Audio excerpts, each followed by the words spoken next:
The words still echoed through Rika's mind 3 weeks after the mating ceremony, as cold and brutal as the moment Alpha King Greg Umbre had spoken them. She stood at the arched window of the North Tower, her fingers pressed against the frost-bitten glass, watching the snow fall over the dark forests that bordered the Umbre territory. The furs draped across her shoulders were the finest in the kingdom, wolf pelts from ancient bloodlines, lined with silk the color of moonlight. Everything about her appearance screamed Luna Queen. Everything except the emptiness behind her pale green eyes. "Will that be all, my lady?"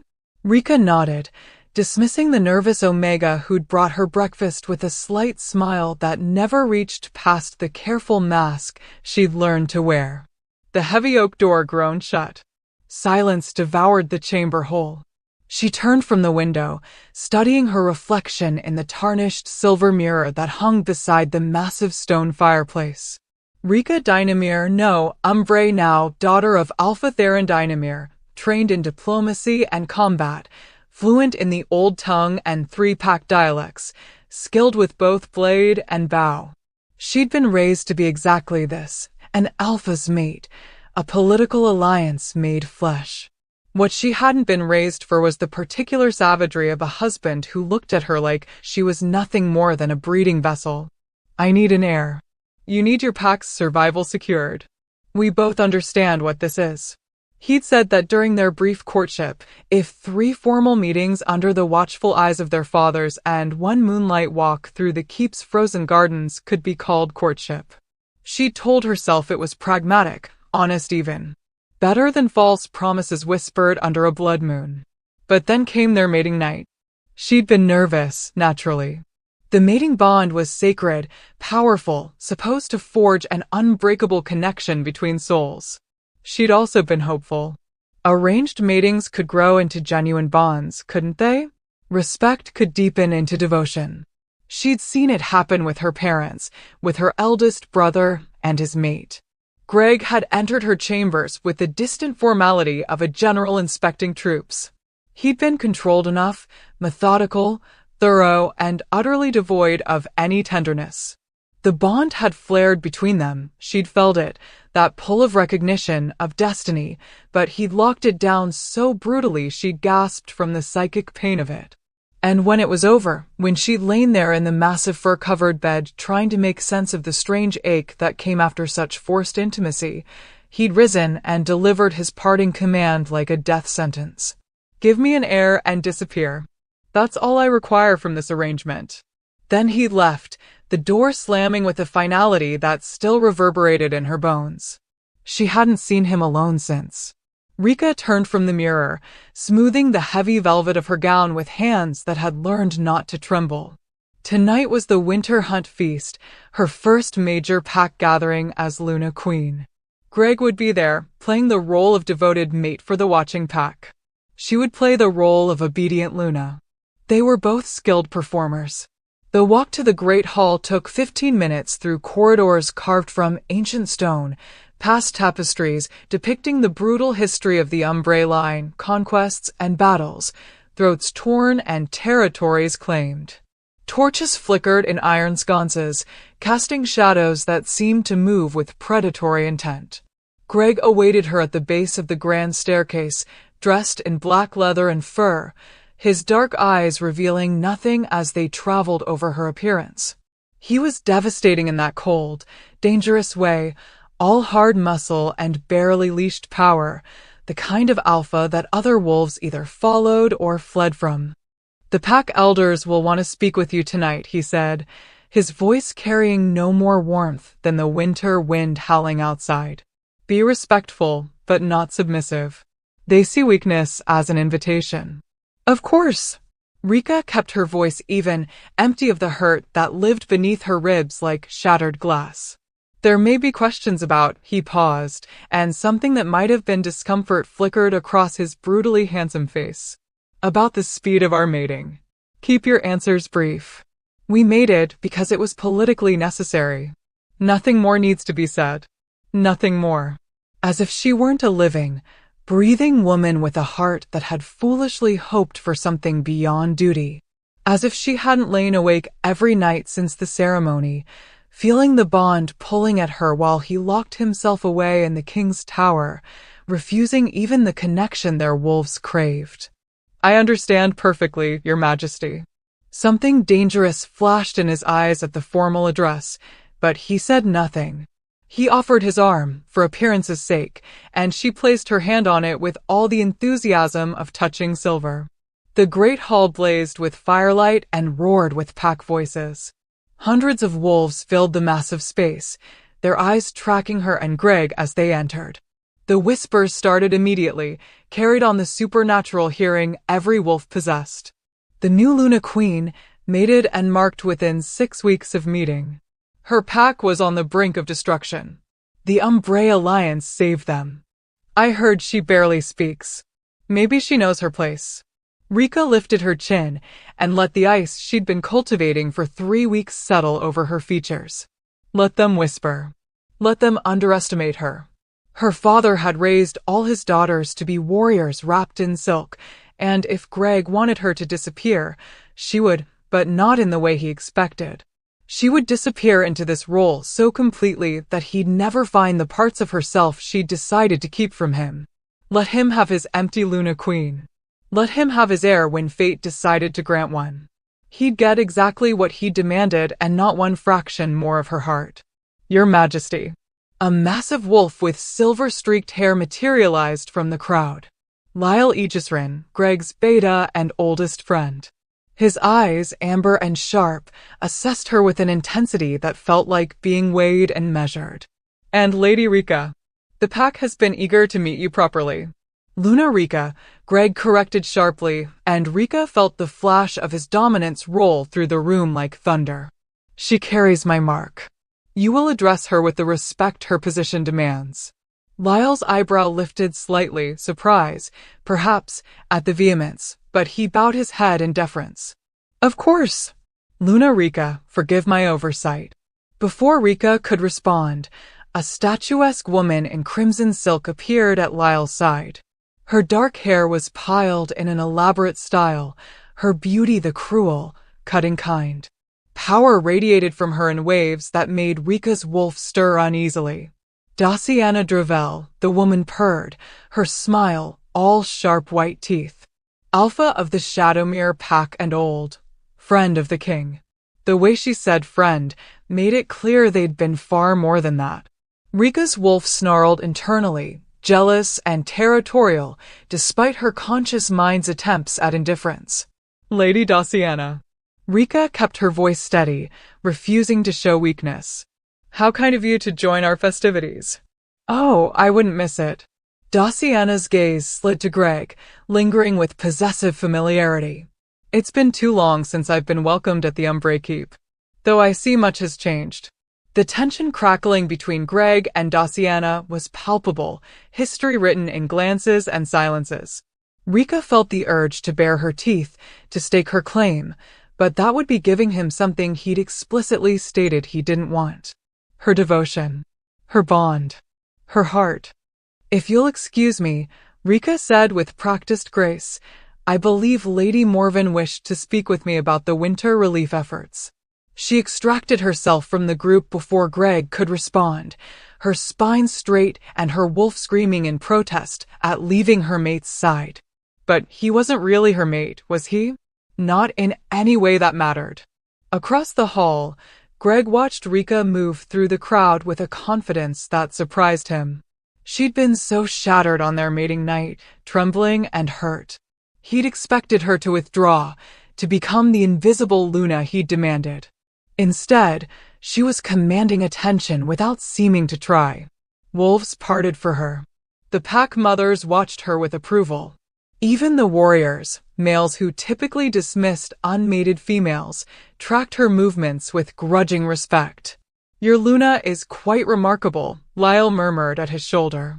She's adequate, Greg replied flatly, ignoring the way his wolf snarled at the dismissal. Adequate.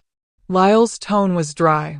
Is that why you nearly ripped my throat out for not using her proper title? Greg didn't answer.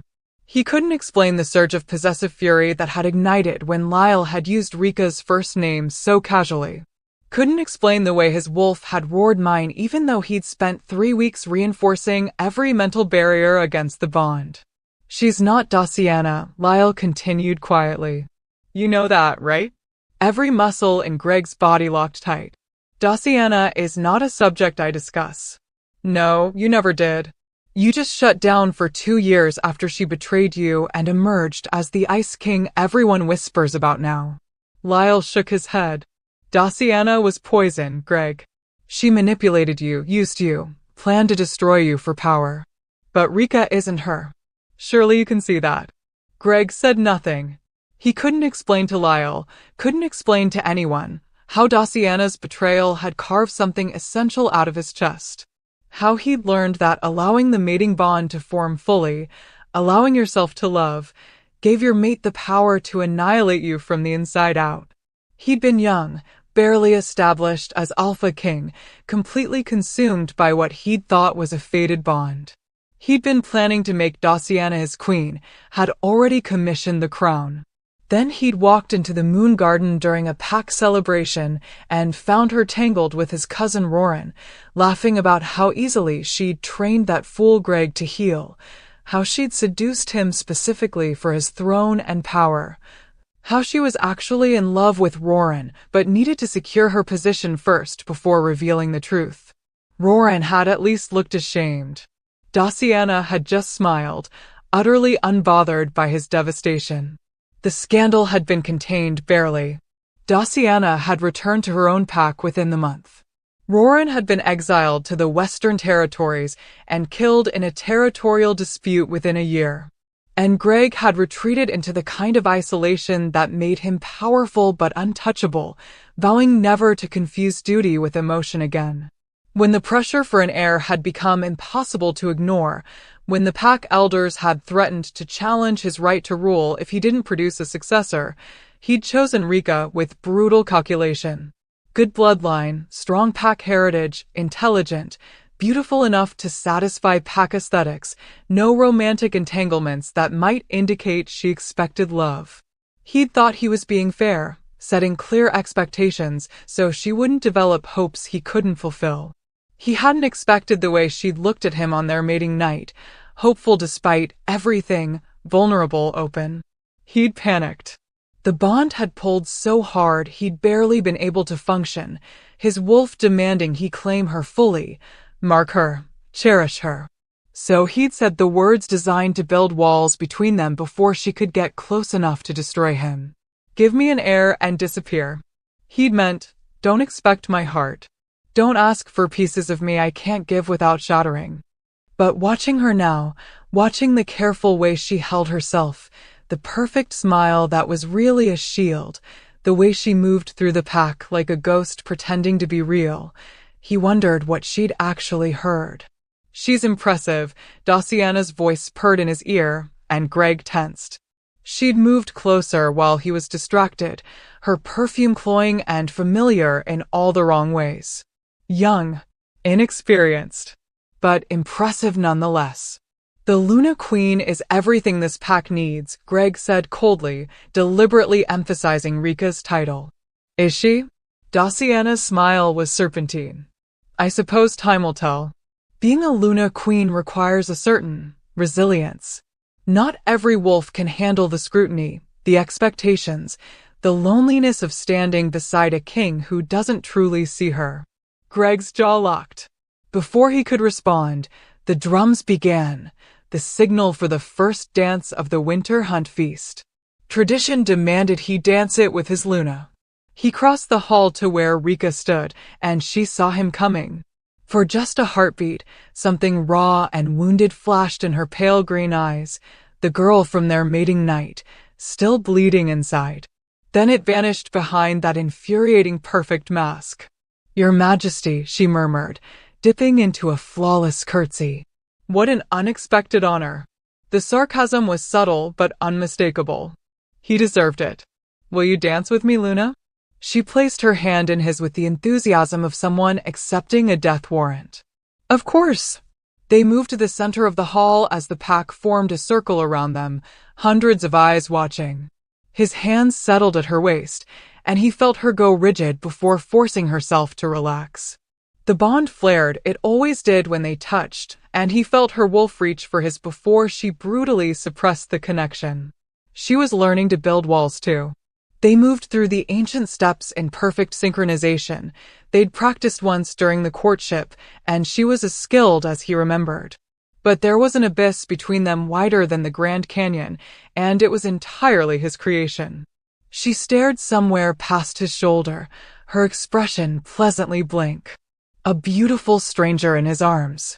"You handled the introductions well," he said, attempting conversation. "Thank you." No elaboration. No warmth. "Lady Morven seemed impressed with your knowledge of pack law. How gratifying." Her tone was so perfectly neutral it bordered on insubordination, and his wolf didn't know whether to be infuriated or fascinated. "Rika, is something wrong, Your Majesty?" Finally her eyes met his. Pale green, direct, and cold as the winter storm raging outside. "Not at all. Everything is precisely as you commanded it to be. I'm here, performing my duties as Luna Queen. Isn't that what you required?" The music swirled around them. Other wolves danced and laughed, celebrating. Greg felt like they were trapped in ice, cut off from warmth or light or any real connection. "I saw Daciana speaking with you," he said, and immediately regretted it. "Yes." One elegant eyebrow lifted. "She's very beautiful. And clearly very familiar with you." "She's irrelevant." Of course, Rika agreed, but something in her expression said she didn't believe him. "I've been told I should treat her with caution, that she has significant influence among the southern packs." "She's a viper," Greg said flatly. "Stay away from her." "A viper." She repeated the word thoughtfully. "That's rather dramatic, Your Majesty. Should I be concerned about threats you haven't warned me about?" He couldn't explain without revealing Daciana's betrayal, without admitting to the catastrophic failure of judgment that still made him wake sometimes in a cold sweat, his wolf howling. "Trust me on this." Trust. She said it like the word was foreign. An interesting foundation for a mating bond built on disappearance, don't you think? The dance was ending. Greg tightened his grip on her waist instinctively, an almost possessive claim that contradicted everything he'd told her. She went absolutely still, her wolf rising to the surface with a flash of gold in her eyes. "Your Majesty." He realized what he'd done revealed the truth his actions had been denying. That the bond was there, pulling, demanding, impossible to fully suppress. He released her and stepped back, his jaw tight. "Forgive me. Thank you for the dance." "The honor was mine," she said with flawless courtesy, then dipped into another curtsy and turned, gliding away through the crowd, leaving him standing alone in the center of the great hall, surrounded by his pack, feeling like he'd just lost something he'd convinced himself he didn't want. But deep in his chest, where the bond lived and his wolf howled in protest, Greg knew the truth. He'd lied when he told her to disappear. He'd lied when he pretended he didn't feel the pull. And now, watching Rika transform into the Ice Queen he demanded she become, he was beginning to understand that getting exactly what you asked for could be the cruelest punishment of all. Subscribe to see how this unfolds, and comment where you're watching from. I'd love to say hello to you just to know how far our story is going. The morning after the winter hunt feast, Rika woke to find frost patterns crawling across the windows of her chambers like delicate claws. The fire had died sometime in the night, and the cold had seeped into her bones, settling there with a permanence that felt like prophecy. She dressed herself. The Omega servants made her uncomfortable with their nervous energy and pitying glances, choosing a gown of deep forest green that her mother had packed for her. The fabric was practical, warm, designed for a Luna who might actually be allowed to participate in pack life rather than be displayed like a trophy. The Umbrae Keep was a labyrinth of stone corridors and shadowed alcoves, built over centuries by alphas who valued defense over comfort. Rika spent the morning exploring, memorizing exits and weak points the way her father had taught all his children. A ruler who doesn't know their own territory is a ruler waiting to be overthrown, he'd always said. The East Wing held the pack's administrative offices, where wolves in formal attire moved with bureaucratic efficiency, their conversations falling silent as she passed. The West Wing housed the warriors' quarters, and she could hear the clash of training weapons and rough laughter echoing from the practice yards. The South Tower contained the pack library, its shelves groaning under the weight of centuries of pack law and history. Everywhere she went, wolves stopped and stared. Some bowed with perfunctory respect. Others simply watched her with eyes that held suspicion, curiosity, or outright hostility. None approached her. None offered conversation or guidance or even basic courtesy beyond what her title demanded. By midday, Rika found herself in the keep's gardens, if the frozen wasteland of dormant plants and ice-covered fountains could be called gardens. A few hardy evergreens provided the only color against the white and gray landscape. She stood at the edge of a frozen pond, her breath misting in the frigid air, and wondered how something could be so beautiful and so lifeless at the same time. Luna Queen. Rika turned to find an elderly woman approaching, her silver hair braided in the traditional style of pack elders. Deep lines creased her face, and her eyes, pale blue and sharp, assessed Rika with the same weighing intensity that every other wolf in this cursed keep seemed to possess. Elder. Rika let the word trail off, uncertain. Servana, the woman supplied. Elder Servana Bloodmoon. I oversee the pack's historical records and advise the king on matters of tradition. She moved closer, her steps careful on the icy path. You're exploring your new home. Trying to, Rika admitted. Though I confess it feels less like a home and more like a fortress designed to keep people out. Or perhaps in. Something that might have been approval flickered across Servana's weathered features. Perceptive. The ombre line has always valued strength over comfort, walls over warmth. It makes for powerful alphas, but... She paused, her gaze drifting to the frozen fountain. Cold mates. The observation was too close to Rika's own thoughts, too accurate to be accidental. She studied the elder carefully, looking for mockery or manipulation, but found only a strange sort of sympathy. I've served 5 Alpha Kings, Servana continued. Greg is the strongest of them all. Also the most wounded. She turned those pale eyes back to Rika. You know about Daciana Dravel, I presume? Only that she existed. And that she clearly left scars. Scars. Servana's laugh was bitter. That woman didn't leave scars. She left craters. But that's not my story to tell. She reached out, her gnarled fingers surprisingly gentle as they touched Rika's arm. What I will tell you is this, the pack is watching you. They're waiting to see if you'll break or bend or somehow find a way to stand. Most mates who come here broken never recover. They disappear into these stone walls and become ghosts long before they die. Is that meant to be encouraging? Rika asked, unable to keep the edge from her voice. It's meant to be honest. Servana's grip tightened slightly. You have a choice, girl. You can become what he told you to become, invisible, irrelevant, nothing more than a vessel. Or you can become what this pack actually needs, which is a Luna Queen who refuses to disappear no matter how many times she's told to. Before Rika could respond, the elder released her and turned away, moving back toward the keep with surprising speed for someone her age. The Pack Council meets every 3rd evening in the West Hall, she called over her shoulder. Lunas are technically allowed to attend, though none have in 30 years. Perhaps it's time that changed. Then she was gone, leaving Rika alone with the frozen gardens and a seed of something that felt dangerously close to hope. The afternoon brought more exploration and more uncomfortable encounters. In the kitchens, the head cook, a massive wolf named Tormund, grudgingly acknowledged her presence, but made it clear through tone and body language that she was an intruder in his domain. In the healing quarters, the pack's physician, a thin woman with calculating eyes, answered Rika's questions about pack health with minimal information and maximum condescension. In the servants' quarters, an Omega named Senna actually spat at Rika's feet before scurrying away, leaving Rika standing in shocked silence while other servants pretended not to notice. By evening, Rika understood the truth with crystalline clarity. She wasn't just unwelcome in the Umbrae Keep.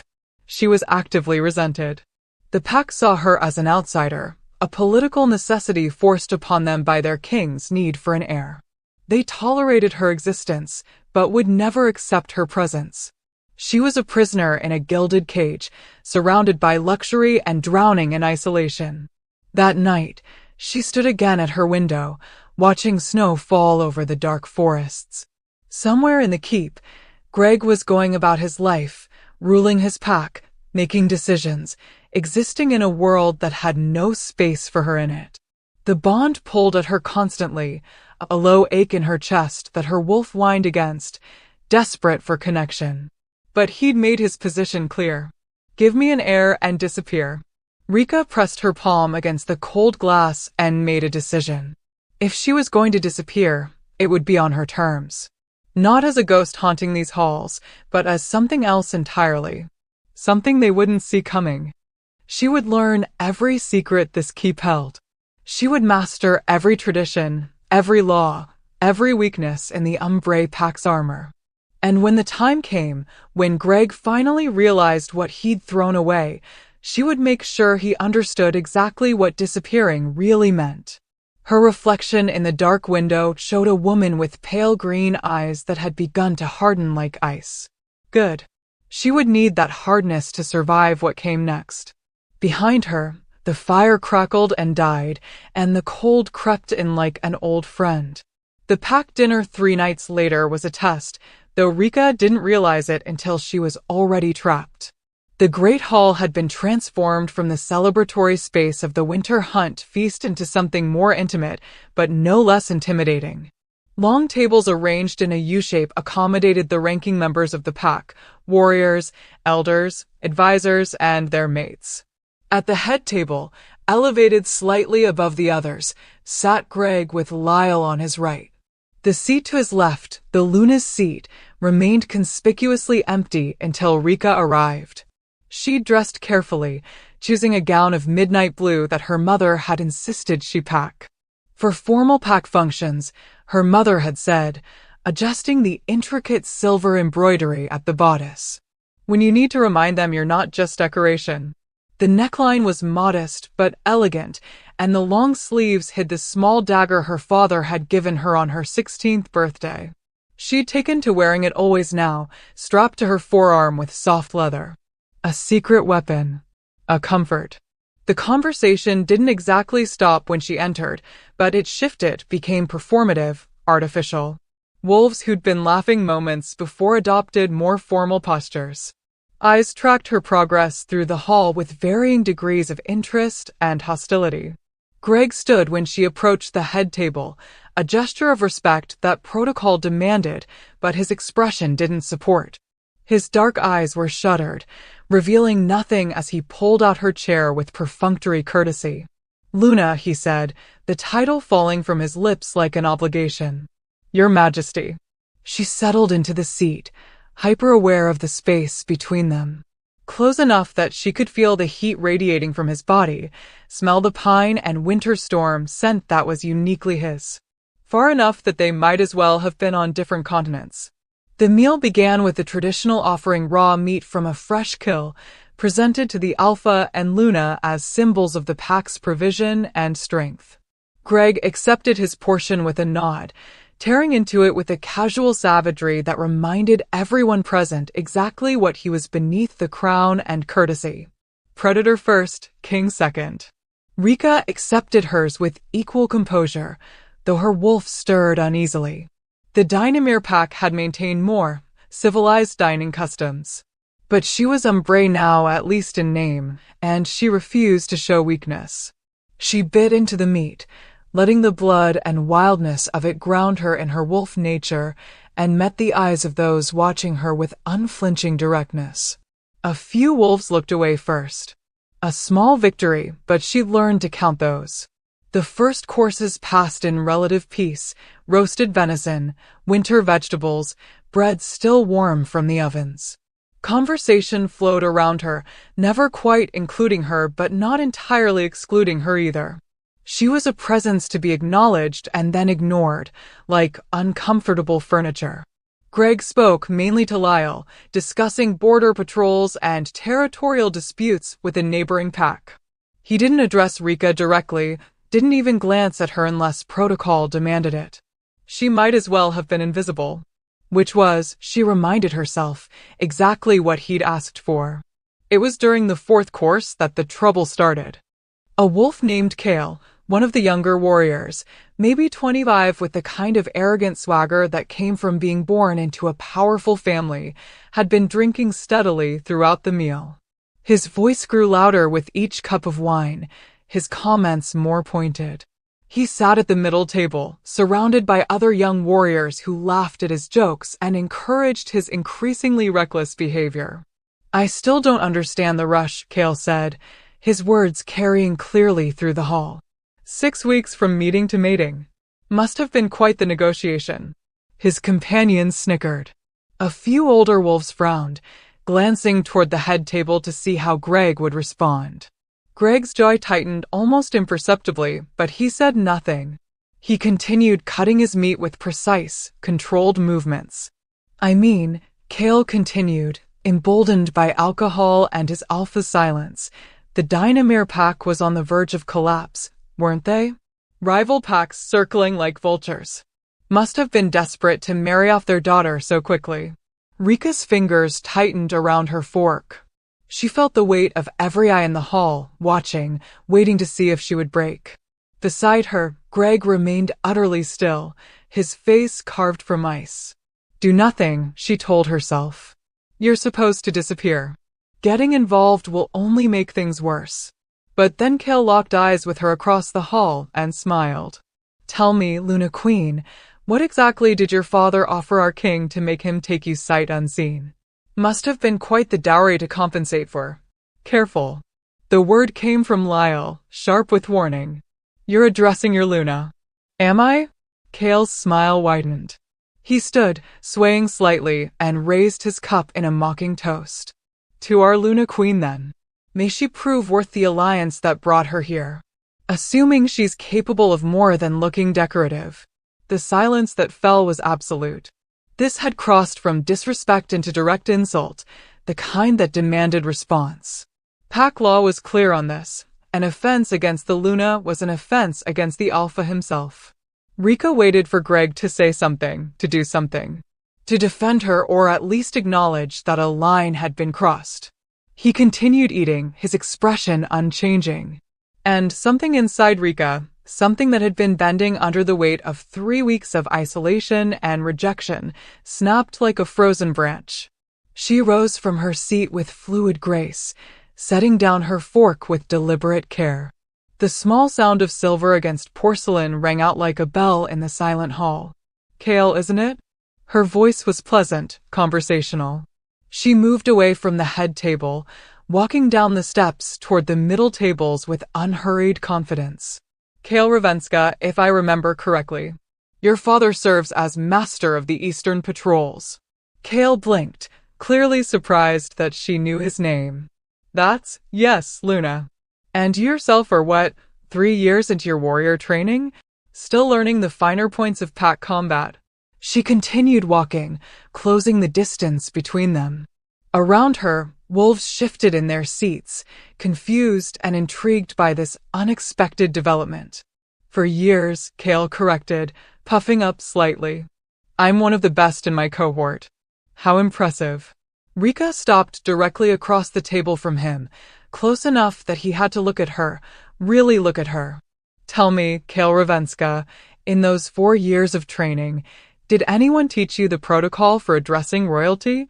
His smile faltered. Because I'm curious," Rika continued, her tone still perfectly pleasant even as her eyes went hard as diamonds, "whether your disrespect stems from ignorance or from a deliberate choice to insult not just me, but your Alpha King who chose me as his mate." The implication landed like a stone. By insulting her, Kale had implicitly questioned Greg's judgment, his authority. That was dangerous ground, and from the way Kale's face paled, he realized it. "I meant no disrespect to the king," he said quickly. And yet you showed nothing but disrespect to his Luna. Rika let the words hang there. In my pack, the Dynamere traditions, there's a very specific response to wolves who challenge authority through insult rather than honest combat. She moved then, faster than anyone expected, vaulting over the table with the kind of agility that came from years of training. She landed directly in front of Kale, invading his space so completely that he stumbled backward. Her hand shot out, and suddenly the small dagger from her sleeve was pressed against the soft skin beneath his jaw, not breaking the skin, but close enough that one wrong move would draw blood. The hall erupted in shocked murmurs. Several warriors half rose from their seats. At the head table, Greg had gone absolutely still, his eyes locked on Rika with an intensity she could feel like heat against her skin. We call it the choice of blades, Rika said softly, her voice carrying despite its quietness. The insulted party offers the insulter a choice: apologize with sincerity and accept punishment, or defend the insult through combat. She pressed the blade a fraction closer, and Kale's breathing went shallow. So which will it be, Kale Ravenska? Will you apologize to your Luna Queen for questioning her worth, her capability, and her right to stand beside your alpha? Or shall we settle this the traditional way? Kale's eyes darted around the hall, looking for support, for intervention. He found none. Even his companions had gone silent, watching with the fascinated horror of wolves who'd just seen one of their own make a potentially fatal miscalculation. His voice cracked. He cleared his throat and tried again. I apologize, Luna Queen. My words were inappropriate and disrespectful. I spoke out of turn and I was wrong. Rika held his gaze for 3 more heartbeats, letting the moment stretch until the tension was almost unbearable. Then she withdrew the blade in one smooth motion and stepped back, returning the dagger to its hidden sheath. Apology accepted, she said clearly. Then, to the hall at large, her voice carrying to every corner, let me be clear about something. I know many of you question why your king chose me. I know you see me as an outsider, as weak, as nothing more than a political necessity. She turned slowly, making eye contact with wolves throughout the room. That's your right. Respect must be earned, and I haven't earned yours yet. She paused, letting the admission settle. Several wolves looked surprised by her honesty. But, she continued, her voice hardening like steel wrapped in silk, I am your Luna Queen, chosen and marked by your alpha. And, while I may not yet have your respect, you will show me the courtesy my position demands. Not because of who I am, but because of who he is. She gestured toward Greg without looking at him. Every insult to me is an insult to his judgment, his authority, his right to rule. So if you have issues with my presence here, perhaps you should consider whether you're actually questioning me, or questioning him. The silence that followed was different from before, heavier, thoughtful. She'd reframed the entire dynamic with a handful of sentences, made it impossible for them to dismiss her without also dismissing their alpha. Rika walked back to the head table with the same unhurried grace she'd descended with, climbed the steps, and settled back into her seat. She picked up her fork and resumed eating as if nothing had happened, though her heart was hammering so hard she could feel it in her throat. Beside her, Greg remained motionless for a long moment. Then, without looking at her, he spoke in a voice that carried through the hall. The Luna Queen is correct. An offense against her is an offense against me. Let that be understood by all present. It wasn't warmth. It wasn't affection or support or any of the things a mate should offer. But it was acknowledgement, and in this frozen wasteland of a pack, she learned to count even those small victories. Conversation resumed gradually, more subdued than before. Kale sat down heavily, his face still pale, and his companions kept their gazes firmly on their plates. Rika continued eating, tasting nothing, hyper-aware of Greg's presence beside her.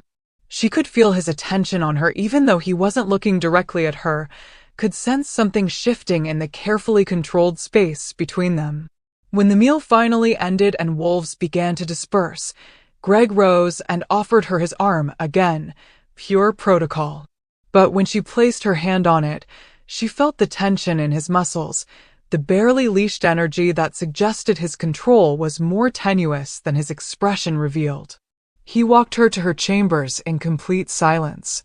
When they reached her door, he finally spoke, his voice low enough that only she could hear. That was foolish. Perhaps. She met his eyes directly, refusing to apologize for defending herself when he wouldn't. But it was necessary. You could have been hurt. If he'd been drunk enough to actually fight you, then I would have handled it. She pulled her arm from his grip, suddenly exhausted by the weight of everything, the performance, the fear she'd hidden, the constant ache of the bond pulling at her while he pushed her away. You made it very clear that I'm on my own here, Your Majesty. So I'm learning to act accordingly. Something flickered across his face, surprise, maybe, or discomfort. That's not what I meant. Isn't it? She pulled open her door, needing to escape before the cracks in her armor became visible. You told me to disappear. But ghosts don't command respect, and they certainly don't survive in a pack like this one. So forgive me if I've decided to interpret your orders in a way that allows me to actually exist in this place. She stepped into her chambers and closed the door before he could respond, leaning against the heavy wood and waiting for her breathing to steady. Outside, she heard nothing for a long moment. Then footsteps, moving away down the corridor. Rika slid down the door until she was sitting on the cold floor, her carefully maintained composure finally crumbling. Her hands shook as she removed the dagger from its sheath, looking at the blade that had felt so steady in her grip just minutes ago. She'd won tonight. She'd claimed a small piece of territory in this hostile pack, established herself as someone who wouldn't be easily dismissed. But the victory felt hollow when the one person whose acknowledgement she actually wanted had watched her defend herself and said nothing. Had done nothing. Until it was too late to matter. Her wolf whined low in her chest, longing for the mate who stood just beyond reach. Rika closed her eyes and let the exhaustion wash over her, too tired even for tears. Tomorrow she would rebuild her armor, reinforce her walls, continue playing this game of survival. But tonight, alone in her gilded cage, she let herself feel the full weight of how utterly, devastatingly alone she really was. The announcement came 5 days later during the morning council meeting that Rika had started attending despite the obvious discomfort her presence caused. Elder Servana had been right, no Luna had sat in on pack governance in 3 decades, and the council members made their displeasure known through pointed silences and dismissive glances whenever she spoke. But she kept showing up, kept listening, kept learning. Knowledge was power, and she was building an arsenal. Lyle stood before the assembled council, unrolling a map of the territory's northern border. The ceremonial blood hunt is scheduled for the new moon, 3 days from now.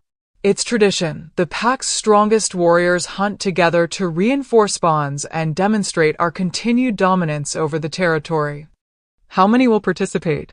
Greg asked from his position at the head of the table. He'd barely looked at Rika since the dinner incident, though she'd caught him watching her when he thought she wasn't paying attention. 20 warriors, the usual number. Plus the alpha and beta, of course. Lyle glanced at the gathered council members. The route will take us through the northern forests, tracking the elk migration. We'll camp overnight and return by the following evening. Rika listened carefully, her mind already working. The blood hunt was more than ceremony. It was a demonstration of pack hierarchy, a chance for warriors to prove themselves and for the alpha to reinforce his dominance. It was also, she realized, an opportunity. I'll be joining the hunt, she said into the brief silence that followed Lyle's report. Every head turned toward her. The shock on their faces would have been comical if the situation weren't so serious. Greg's expression remained carefully neutral, but she saw the slight tightening around his eyes. The blood hunt is for warriors. I am a warrior. Rika kept her voice level factual. I was trained alongside my brothers from the age of 12. I've completed 3 full hunts with my father's pack, including one where I tracked and brought down a bull elk without assistance. The Dynamere pack does things differently, Elder Torvin interjected, his tone dismissive. The Umbrae blood hunt is not some leisurely tracking expedition. It's brutal, dangerous, and no place for a Luna? Rika finished for him. Interesting. I've been reading the pack histories in the library. Luna Queen Astrid Umbrae participated in every blood hunt during her 40-year reign. Luna Queen Mora led 3 of them after Alpha King Devereaux was injured in battle. Should I continue, or would you like to explain to me why traditions that were acceptable for my predecessors are suddenly impossible for me? The silence that fell was profound. Several council members exchanged uncomfortable glances. Elder Servana, seated near the end of the table, was trying very hard not to smile. Greg's joy tightened. Those were different times. Were they? Or is it simply that those Lunas had alphas who didn't view them as fragile decoration? The words came out sharper than she'd intended, but Rika was tired of being treated like she was made of glass. I'm not asking for special accommodation. I'll keep pace or fall behind on my own merit. But pack law states that any ranked wolf may petition to join the blood hunt, and as Luna Queen, I am ranked. Are you going to deny my petition, Your Majesty? Because if you do, you'll need to provide grounds that don't contradict your own pack's traditions. She'd trapped him neatly, and they both knew it. Refusing her would either require him to admit she wasn't truly ranked, which would undermine her already tenuous position, or to claim she was incapable, which would insult her and, by extension, her entire bloodline. Greg's eyes narrowed, and for a moment something dangerous flickered in their depths. Then, to her surprise, the corner of his mouth twitched. Not quite a smile, but close. Very well, he said, his voice carrying a challenge. You may join the blood hunt, but understand that if you can't keep pace, we won't slow down for you. If you fall behind, you'll find your own way back. And if you compromise the hunt through incompetence, there will be consequences. I wouldn't expect anything less, Your Majesty. Rika inclined her head, keeping her expression composed even as her wolf practically howled with triumph. She'd won. Again. The rest of the council meeting passed in a blur of logistics and territorial reports. When it ended, Rika made her way directly to the armory, where the pack's weapons and hunting gear were stored. She needed to assess what equipment she'd require, and she needed to do it before anyone could manufacture reasons why she shouldn't have access. The armory master, a grizzled wolf named Hendrik with one scarred eye and arms like tree trunks, looked up from sharpening a hunting blade when she entered. His expression went from neutral to wary in the span of a heartbeat. Luna Queen, he rumbled, setting down the blade. Wasn't expecting you. I need hunting gear for the blood hunt. Leather tunic and leggings that will survive a shift, a skinning knife, rope, and a water skin. She moved through the armory with confidence, examining the various weapons with a practiced eye. Also, do you have any of the Northern Territory maps? I want to familiarize myself with the terrain. Hendrik stared at her for a long moment, then slowly began gathering the requested items. You're really doing this then? Joining the hunt? I am. Most she-wolves who mate into the Umbrae pack. He paused, seeming to choose his words carefully. They tend to stay close to the keep. Safe. I'm not most she-wolves. Rika accepted the leather clothing he offered, checking the quality. It was well made, supple enough to move in but thick enough to provide protection. And staying safe hasn't exactly been working out for me. Something like respect flickered across Hendrik's scarred face. He moved to a cabinet at the back of the armory and returned with a beautifully crafted hunting knife, its blade dark steel that gleamed even in the dim light. This was Luna Queen Astrid's. Been sitting here for 70 years because none of the Lunas since have had use for it. Rika took the blade carefully, feeling its perfect balance, the way it seemed to fit her hand like it had been made for her. Thank you, Hendrik. Don't thank me yet. That hunt is going to be brutal, especially with you on it. The warriors will either try to prove you can't keep up, or they'll try to protect you and slow everyone down. Either way, you're going to have every eye on you, waiting for you to fail. Let them watch, Rika said quietly. I've been failing to meet expectations since I arrived here. Time I started exceeding them instead. The 3 days before the hunt passed in a blur of preparation. Rika spent hours studying the Northern Territory maps, memorizing landmarks and water sources. She ran the keep's corridors in the early morning darkness, building her stamina. She practiced shifting, the transformation from human to wolf and back, until she could do it in seconds without thought. And she avoided Greg entirely, which wasn't difficult since he seemed equally committed to avoiding her. The night before the hunt, Rika stood in her chambers packing her supplies when a knock sounded at her door. She opened it to find Lyle standing in the corridor, his expression unreadable. Beta, she said, surprised. He'd never come to her chambers before. May I speak with you for a moment, Luna? She stepped back, allowing him entry. He moved into the room with a kind of careful energy that suggested he wasn't entirely comfortable being there. Is something wrong? She asked. That depends on your definition of wrong. Lyle turned to face her, his amber eyes serious. I wanted to talk to you about tomorrow. About what you're walking into. I'm aware it won't be easy. Easy? He laughed, but there was no humor in it. Rika, may I call you that? She nodded. Rika, the warriors are planning to make this as difficult for you as possible. Not out of personal malice necessarily, but because they see you as a test. A challenge to overcome. They're going to push the pace, take the most difficult routes, hunt the most dangerous prey. All to see if you'll break. I won't. You sound very certain of that. I am.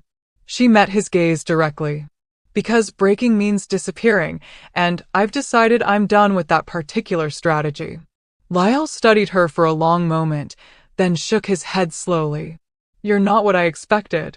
When Greg told me he was taking a mate purely for alliance purposes, I thought. He trailed off. You thought I'd be weak? Compliant? Content to hide in the keep and produce heirs on command. Something like that. He had the grace to look slightly ashamed.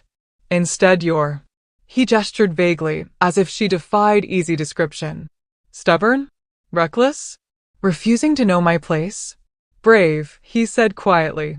And possibly brilliant, though it's too early to tell if this is going to work or blow up spectacularly in your face. Despite everything, Rika felt a small smile tug at her lips. I appreciate the vote of confidence, Beta. Lyle, if we're going to be running together tomorrow, you might as well use my name. He moved toward the door, then paused. One more thing. Greg is complicated right now. What happened with Daciana broke something in him that I'm not sure can be fixed. But that doesn't mean he doesn't see you. He watches you constantly when he thinks no one's paying attention. At that dinner, when you challenged Kale, I thought he was going to shift and rip the boy's throat out himself. Consequences be damned. But he didn't, Rika said softly. He sat there and did nothing. He did nothing because he's terrified of what it means if he does something.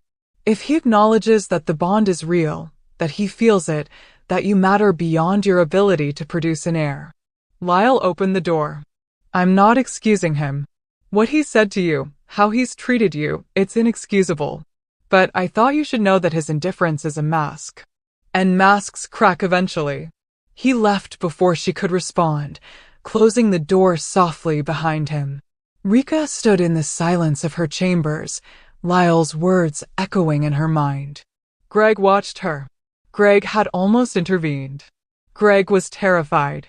None of it changed her circumstances, but somehow it made them feel slightly less unbearable.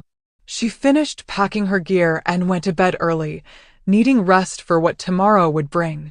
But sleep was a long time coming, and when it finally arrived, her dreams were full of dark forests and amber eyes that watched her from the shadows.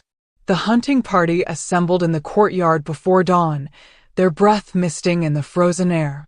20 warriors in their prime, Lyle, Greg, and now Rika. She'd dressed in the leather hunting clothes, her hair braided tightly to keep it from her face. Luna Queen Astrid's knife hung at her hip, and she carried nothing else, no unnecessary supplies, no comfort items. Just what she could carry in wolf form or tie to her body during the shift. The warriors watched her approach with varying degrees of skepticism and hostility. A few, those who'd been present at the dinner, looked at her with something closer to cautious respect. Greg stood at the center of the group, dressed in black leather that made him look every inch the predator he was. His eyes tracked her approach, lingering on the knife at her hip before rising to her face. "Luna Queen," he said formally. "You're certain about this?" "Completely certain, Your Majesty." Something flickered in his expression, frustration maybe, or challenge accepted. "Then let's move out. We have a lot of ground to cover." The warriors began stripping off their clothing, preparing to shift. Rika did the same without hesitation or modesty. This was pack life, natural and unashamed. She felt Greg's eyes on her and refused to look at him, refused to acknowledge the way her skin heated under his gaze. Then the shifts began. The transformation was pain and pleasure combined, bones breaking and reforming, skin splitting to allow fur to emerge. Rika embraced it, let her wolf surge forward with a joy that her human form had to carefully contain. Within seconds, she stood on 4 legs, her fur the pale gold of winter wheat, her eyes the same green as her human form.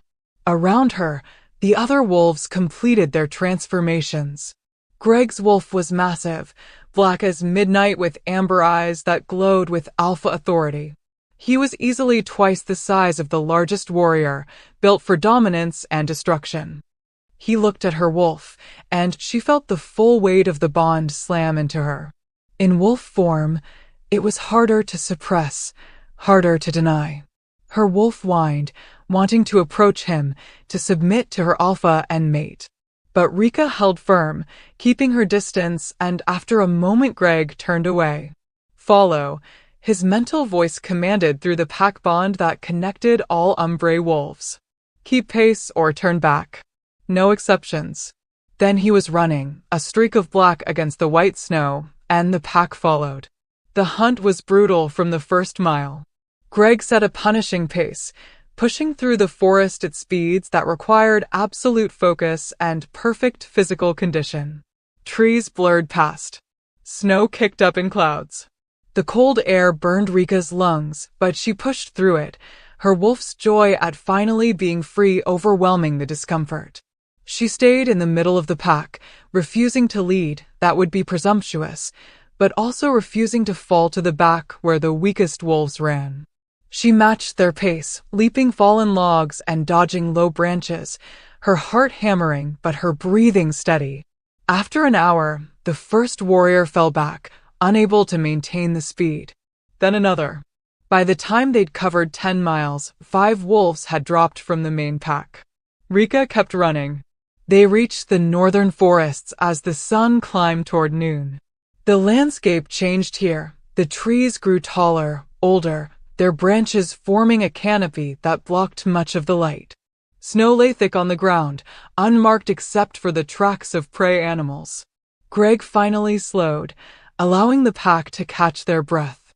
His wolf looked back over the remaining runners, 15 warriors, Lyle and Rika. His amber eyes found her, and she could have sworn she saw surprise there. "The elk herd is half a mile north," he communicated to the pack. "We split into 3 groups. Lyle, take 5 warriors and circle east. Kale, 5 warriors west. I'll take the remainder straight through the middle. We drive them into the ravine and make our kills there. Clean, quick, respectful." The pack split as ordered. Rika found herself in Greg's group along with 4 other warriors, the strongest of the hunt. They looked at her with undisguised curiosity, clearly wondering if she'd made it this far through luck or skill. She was about to show them. "Stay tight," Greg commanded. "On my signal." They moved through the forest like shadows, utterly silent despite their size. Rika's wolf senses painted a vivid picture of their surroundings, the scent of elk ahead, the sound of their movement through the underbrush, the taste of their fear on the air as they sensed predators approaching. Greg raised his massive head, testing the wind. Then, now. They exploded forward as one, and the elk herd scattered in panic. Rika's instincts took over years of training with her father's pack, countless hunts where she'd proven herself again and again. She spotted a young bull breaking away from the herd, attempting to escape through a gap in the trees. Without thinking, she broke from the group and gave chase. The bull was fast, driven by terror, but Rika was faster. She pushed her wolf to its limits, muscles burning, her focus narrowed to nothing but the prey ahead. She could hear other wolves behind her, Greg's commanding presence, the warriors following, but she didn't look back. The bull veered suddenly, trying to lose her in a thick stand of pines. Rika anticipated the move, cutting through the trees at an angle that would intercept his path. She burst from the tree line just as the bull passed and launched herself at his flank. Her jaws closed around his hind leg, her weight and momentum dragging him down. They tumbled together, snow flying, and then she was at his throat, making the kill quick and clean the way her father had taught her. Respectful, honoring the life that would feed the pack. The bull went still beneath her. Rika stepped back, panting, her muzzle stained with blood. She raised her head and howled, the traditional call of a successful hunt, and heard the pack's answering howls echo through the forest. Then Greg was there, his massive black wolf emerging from the trees. He approached slowly, his eyes locked on her, and Rika felt her wolf tense. This was the moment. He would either acknowledge her kill or claim it as his own, asserting dominance over her right to hunt. Greg circled the dead elk once, examining it. Then he sat back on his haunches and howled, a sound of approval, of acknowledgement. The other warriors emerged from the forest and added their voices to his. Even Kale, who'd challenged her at the dinner, dipped his head in respect. Rika had done more than keep pace. She'd made a clean kill on her first hunt with the Umbre pack. She'd proven herself. Well done, Luna. Greg's mental voice came through clear and strong, and underneath it she felt something else. Something warm that made the bond flare between them like fire catching dry wood. Thank you, Alpha, she responded, keeping her mental voice formal even as her wolf practically purred at his approval. They spent the rest of the day completing the hunt, bringing down enough elk to feed the pack for weeks. As evening fell, they made camp in a clearing near a frozen stream, building a massive bonfire and roasting meat from the kills. Rika had shifted back to human form along with the others, dressing in her leather clothes and settling slightly apart from the main group. The warriors were celebrating, passing around flasks of something strong that smelled like fire and made them laugh too loud. The successful hunt had bonded them, made them loose and careless in the way wolves get when the kill is done and bellies are full. She sat with her back against a tree, exhausted but satisfied, watching the flames dance and listening to the pack's laughter. For the first time since arriving at the Umbre Keep, she felt like she might actually belong here. Like she might have earned a small place in this brutal, complicated family. You hunt well. Rika looked up to find Greg standing over her, his expression unreadable in the firelight. He'd pulled on pants, but remained shirtless, and the flames painted shadows across his muscled chest and the dark mark of the alpha on his shoulder. Thank you. She gestured to the space beside her. Are you going to stand there looming, or are you actually going to sit down? His eyebrow rose at her tone, but after a moment he folded his large frame down to sit beside her. Not touching, but close enough that she could feel the heat radiating from his skin. They sat in silence for a while, watching the pack celebrate. Lyle was demonstrating some elaborate hunting maneuver with Kale, both of them laughing. The warriors were telling increasingly exaggerated stories about their kills. My father trained me, Rika said finally, breaking the silence. He said a ruler who can't hunt, who can't track, who can't survive in their own territory, isn't a ruler worth following. So he made sure all of us could. All of you. My brothers. My sister. Me. She pulled her knees up, wrapping her arms around them. We spent every summer in the northern reaches of Dynamere territory, living like rogues. Hunting our own food, building our own shelters. Learning that titles mean nothing if you can't back them up with skill. Your father sounds like a wise alpha. He was. The past tense slipped out before she could stop it, and Greg's head turned sharply toward her. Was. He died 2 years ago.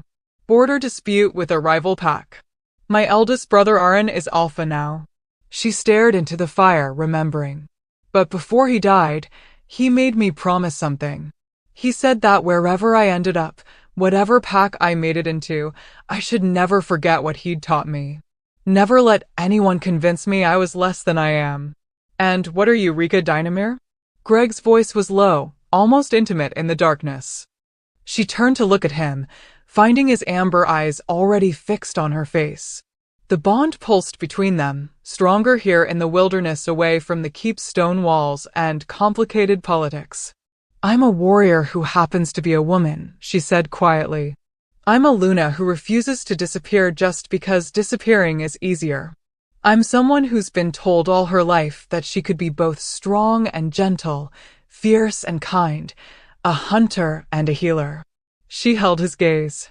I'm someone who will never be content to be decorative or invisible, no matter how many times she's told that's what's expected. Something shifted in Greg's expression, the ice cracking, maybe, or the mask slipping. I don't want you to be invisible. Don't you? Because every action you've taken since our mating night suggests otherwise. He stopped, jaw clenching. It's complicated. Then uncomplicate it. The words came out sharper than she intended, months of frustration and hurt bleeding through. Tell me what you actually want, Greg. Not what duty demands or what politics require, but what you want. He was silent for so long she thought he wouldn't answer. Around them, the pack's celebration continued, but it felt distant, like they existed in a bubble separate from everything else. I want you safe, he said finally, his voice rough. I want you happy. I want you to have the kind of mating that actually means something, with someone who can give you what you deserve. He turned his head away. I want to be someone who's capable of more than I am. The admission hung between them, raw and honest in a way he'd never been before. And it never occurred to you, Rika said softly, that safety and happiness might look different than what you decided for me? That maybe what I deserve is the chance to make my own choices about what I can handle. You don't understand. I understand that someone hurt you badly enough that you've convinced yourself hurt is inevitable. I understand that you've decided protecting yourself is more important than letting the bond work the way it's supposed to. She shifted closer, close enough that their shoulders almost touched. But here's what you don't understand, Your Majesty. I didn't come to the Umbrae Keep expecting easy. I came expecting to be challenged, tested, probably dismissed. And you've delivered on all of that spectacularly. He flinched slightly at her tone. But I also came with my own walls, my own scars, my own reasons for being careful about trust. And somehow I've managed to keep putting one foot in front of the other, keep trying to find a place in your pack, keep hoping that maybe the mate the moon goddess chose for me isn't actually as cold as he pretends to be. She finally looked at him. So don't tell me I don't understand complicated. I live in complicated every single day. Greg's hand moved almost involuntarily, reaching for hers before he caught himself and pulled back. But Rika had seen it, that moment of one overcoming control. The bond, he said quietly, it's stronger here. Away from the keep. Yes. It's harder to suppress. Yes. He stopped, something like pain flickering across his face. I don't know how to do this. How to be what you need. Then maybe, Rika said gently, start by being honest. Start by admitting that give me an heir and disappear isn't actually what you want. And we'll figure out the rest as we go. He turned to her fully then, his amber eyes searching her face in the firelight. The bond pulsed between them, warm and insistent, and for once he wasn't fighting it. For once, she could feel him on the other end of it, uncertain, wounded, but there. I'm not good at this, he said finally. I noticed. A surprised laugh escaped him, brief but genuine. You're not what I expected. Neither are you. She allowed herself a small smile. I expected the Ice King everyone whispers about. Cold, controlled, utterly untouchable. Instead, I got someone who's just scared. I'm not. He stopped at her raised eyebrow. That's not the word I would use. What word would you use? He considered for a long moment. Careful. I'm being careful. There's a difference between careful and cruel, Greg. You know that, right? The words hit their mark.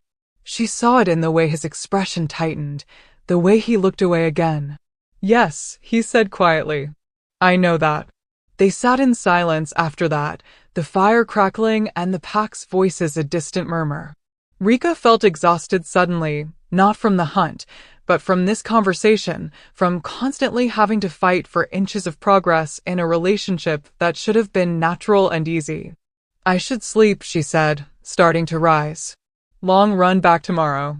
His hand caught her wrist, stopping her. The touch was electric, the bond singing at the skin-to-skin contact. Rika, wait. She looked down at where his hand circled her wrist, then up to his face. Thank you, he said, the words seeming to cost him. For today. For proving me wrong about what you're capable of. For. He trailed off, struggling. For not disappearing, she finished softly. For not disappearing, he confirmed. She gently pulled her wrist from his grip, needing distance to think clearly. You're welcome, Your Majesty. Though I reserve the right to keep proving you wrong about things. I wouldn't expect anything less. Rika moved away to find a spot to sleep, leaving Greg by the fire. But as she settled onto her bedroll under the stars, wrapped in furs and exhausted to her bones, she couldn't help but feel that something had shifted tonight. The walls weren't down. The distance wasn't gone. But maybe, just maybe, they'd found a way to start bridging the gap. And for now, that would have to be enough. The pack returned to the keep the following evening, tired but triumphant. Word of Rika's successful hunt had spread through some mysterious pack communication system, and she found wolves regarding her with less outright hostility and more guarded curiosity. It wasn't acceptance, but it was progress. She spent the next few days falling back into the rhythm of keep life, attending council meetings, studying pack law in the library, training in the early mornings when most wolves were still asleep. Greg had returned to his careful distance, though now there were moments when she'd catch him watching her with an expression she couldn't quite read. Not cold, but not warm either. Something in between that made the bond ache with possibility. It was during one of her afternoon explorations that Rika discovered the portrait gallery. She'd been wandering the keep's older sections, areas that showed their age in crumbling mortar and faded tapestries. The portrait gallery occupied a long corridor in the south wing, lit by narrow windows that barely kept the shadows at bay. Dozens of portraits lined the walls, former alphas and lunas, their painted eyes following her progress with varying degrees of judgment. Rika moved slowly through the gallery, studying each face. Alpha King Devereaux, stern and scarred. Luna Queen Astrid beside him, beautiful and fierce with the same hunting knife that now hung at Rika's hip. Alpha King Theron, whose reign had been brief but bloody. Luna Queen Mora, who'd ruled as regent for 5 years after her mate's death. And then, at the far end of the gallery, she found it. The portrait was smaller than the others, tucked into a shadowed alcove as if someone had wanted it present but not prominent.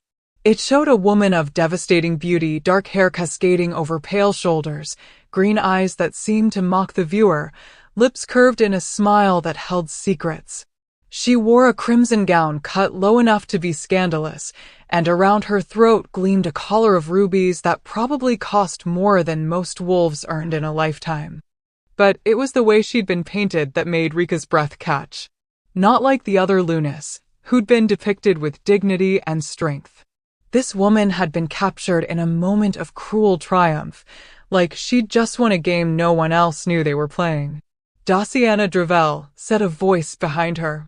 Rika spun to find Elder Servana standing in the corridor, leaning heavily on a carved walking stick.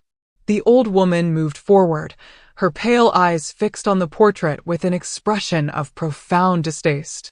I wondered when you'd find this, Servana continued. Most people avoid this section of the keep. Too many ghosts.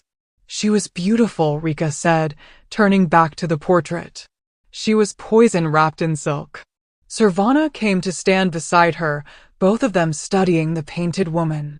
Beautiful, yes. Intelligent, charming, everything an alpha king could want in a mate. Except for the small detail that her heart was as black as rotted meat. Rika felt her wolf stir uneasily. Why is her portrait here? I thought she never actually became Luna Queen.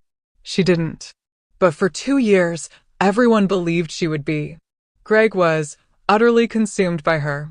He'd been a serious young man before, focused on his duties, but Daciana made him laugh.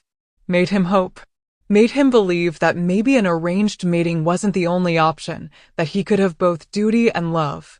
Servana's expression hardened. She played him like a master musician plays an instrument. Every word calculated, every touch designed to bind him tighter. What happened? Servana was quiet for a long moment, and Rika thought she might not answer. Then, the Moon Blessing Festival, 6 years ago. It's a 3-day celebration where neighboring packs gather to honor the goddess. Greg had spent months planning to propose to Daciana during the final ceremony. Very romantic, very public, very binding once announced. The old woman's grip tightened on her walking stick. On the second night, Greg went looking for Daciana to finalize some detail about the ceremony. He found her in the moon garden with his cousin Roran. They were, she paused delicately, intimate. And worse, they were laughing about him. About how easily she'd trained that fool Greg to heal, how she'd seduced him specifically because his title and power were unmatched, how she actually loved Roran but needed to secure her position as Luna Queen before revealing the truth. Rika felt something cold settle in her chest. He heard all of this? Every word. Roran at least had the grace to look ashamed when Greg confronted them. Daciana just smiled, utterly unbothered by his devastation. She actually told him that if he was smart, he'd go through with the mating anyway, that love was irrelevant to leadership, that she could give him strong airs and maintain appearances, and that his emotional attachment was his own problem to manage. That's monstrous. That's Daciana. Servana turned away from the portrait as if she couldn't bear to look at it anymore. The scandal was contained barely. Daciana returned to her pack claiming Greg had rejected her for political reasons. Roran was exiled and died in a territorial dispute within the year, some say by his own recklessness, others say Greg arranged it, though I've never believed that. And Greg locked himself away for 2 years. When he emerged, he was the Ice King you met. Cold, controlled, utterly unwilling to let anyone close enough to hurt him again. Rika stared at the portrait, understanding flooding through her. Greg's cruelty on their mating night, his insistence on maintaining distance, his panic when the bond had flared during the hunt, it all made a horrible kind of sense now. He thinks I'll do the same thing, she said quietly. That if he lets the bond form fully, if he allows himself to care, I'll use it against him. Probably. Servana's voice was surprisingly gentle. Though I suspect on some level he knows you're not Daciana. He wouldn't watch you the way he does if he truly believed you were a threat. He watches me? Constantly. Every council meeting, every dinner, every time you pass through a corridor. He tracks you like a wolf tracks prey except... Servana smiled slightly. Except there's no predation in it. Just hunger of a different kind. Rika's heart did something complicated in her chest. Then why doesn't he just? Because acknowledging it means admitting the bond is real. Admitting he wants you. Admitting that despite all his careful walls, the moon goddess knew exactly what she was doing when she chose you for him. Servana reached out, her gnarled hand covering Rika's. But walls built from pain are the hardest kind to tear down. They'll require patience and stubbornness in equal measure. Do you have those qualities, child? Rika thought about the last few weeks, the dinner confrontation, the blood hunt, every small victory she'd clawed out of this hostile place. I'm still here, aren't I? Indeed you are. Servana squeezed her hand once, then released it. One more thing you should know. That portrait? Greg commissioned it himself, right after Daciana left. Had an artist paint her from memory, capturing her exactly as she really was, cruel and triumphant. Then he hung it here in this forgotten corridor as a reminder. A reminder of what? That beautiful things can have rotten cores. That trust is a weapon as much as a gift. That opening your heart is the greatest risk an alpha can take. Servana began moving back down the corridor, her walking stick tapping against stone. But here's what he forgot in his pain. Not opening your heart is a different kind of death. Slower, but just as final. She disappeared around a corner, leaving Rika alone with the portrait. Rika studied Daciana's painted face, trying to see what Greg had seen 6 years ago. The beauty was undeniable, but now that she knew the story, she could see the calculation in those green eyes, the manipulation in that knowing smile. "I'm not you," Rika said softly to the portrait. "And I'm not going to let your ghost keep destroying him." She turned away from Daciana's mocking smile and made her way back through the keep, her mind churning. Understanding Greg's pain didn't excuse his cruelty, but it explained it. He wasn't cold because he didn't feel anything, he was cold because he felt too much and had been shattered for it. The question was, how did she prove to someone who'd been betrayed so completely that not everyone was a betrayer? How did she show him that the walls he'd built for protection had become a prison? She was so lost in thought that she almost collided with Lyle as she rounded a corner near the Great Hall. "Luna," he said, steadying her with a hand on her elbow. "You look like you've seen a ghost." In a manner of speaking. She glanced around, confirming they were alone in the corridor. "Lyle, can I ask you something?" "Of course."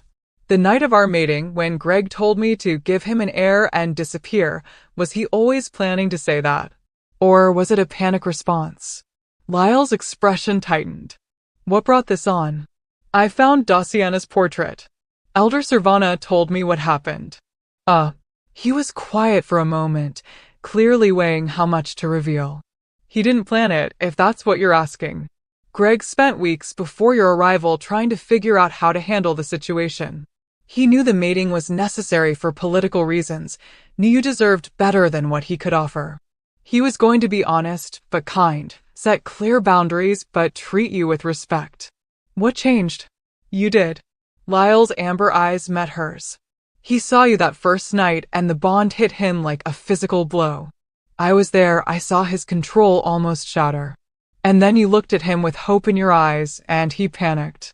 Because hope meant expectation, and expectation meant the potential for you to be disappointed when he inevitably failed you. Or worse, for you to use that hope against him the way Daciana had. So he hurt me first. Before I could hurt him." "Essentially, yes. Not that it makes it right," Lyle added quickly. "What he said to you was cruel and inexcusable. But it came from a place of terror, not malice." Rika leaned back against the stone wall, processing this. "He's been punishing me for crimes I haven't committed. For crimes someone else committed 6 years ago." "Yes. Though I think he's starting to realize that." Lyle moved to stand beside her, both of them staring at the opposite wall. "The hunt changed something. I saw the way he looked at you when you made that kill. Like he was seeing you clearly for the first time, not through the filter of his own fear. One moment of clarity doesn't fix weeks of damage. No, it doesn't. But it's a start." He turned to face her. "Rika, I know this isn't what you signed up for. You came here expecting a cold political arrangement, and instead you got..." He gestured vaguely. "A mate who's actively fighting the bond while simultaneously drawn to me in ways he can't control," she supplied dryly. "Something like that. But I've known Greg since we were children.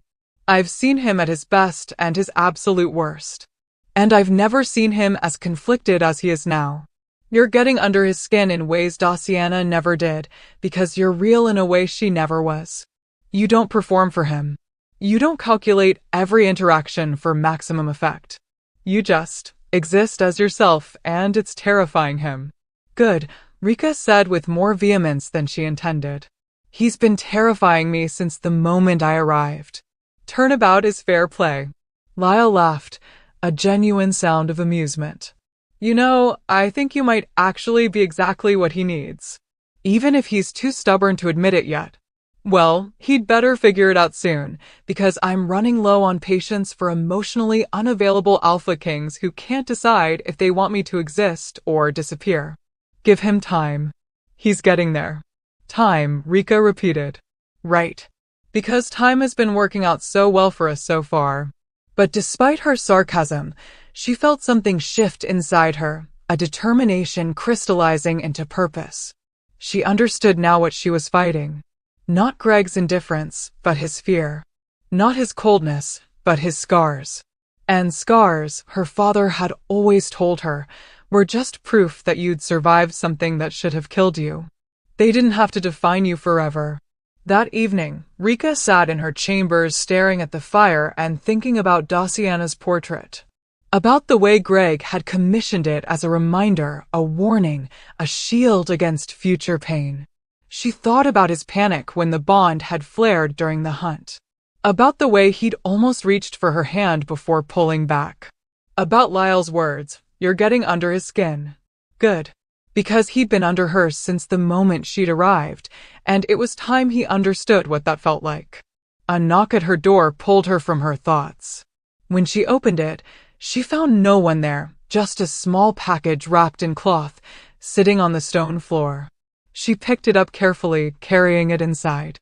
The cloth fell away to reveal a book, old and leather-bound, its pages yellowed with age. A note was tucked inside the cover, written in bold, masculine script. This was my mother's journal. She was Luna Queen for 30 years and wrote extensively about pack politics, mating bonds, and the art of standing beside an alpha without disappearing into a shadow. I thought you might find it useful. Gee. Rika stared at the note, her heart doing something complicated. He'd given her his mother's journal. Something personal, intimate, valuable. An offering of trust, however small. She opened the journal carefully, finding the first entry dated nearly 40 years ago. Today I mated with Alpha King Devereaux Umbre. He is cold, stern, and utterly terrifying. He has made it clear he expects obedience and heirs, nothing more. I have decided he will get neither until he learns to see me as a partner rather than a possession. This should be interesting. Despite everything, Rika smiled. Luna Queen Astrid had been a woman after her own heart. She curled up in her chair and began to read, learning from a Luna who'd come before, who'd faced similar challenges and somehow found a way through them. Outside her window, the moon rose over the frozen forests. And somewhere in the keep, Greg sat in his own chambers, wondering if he'd made a mistake by reaching out. Wondering if opening the door even a crack might lead to it being ripped off its hinges entirely. Wondering if maybe, just maybe, that wouldn't be the worst thing in the world. The first signs came 3 days later. Rika woke before dawn with her skin feeling too tight, too hot, despite the winter cold that permeated the keep. She threw off her furs and stumbled to the window, pressing her feverish forehead against the frozen glass. Her wolf was restless beneath her skin, pacing and whining with a need that had nothing to do with hunger or territory. She knew what this was. Every wolf did. The mating heat.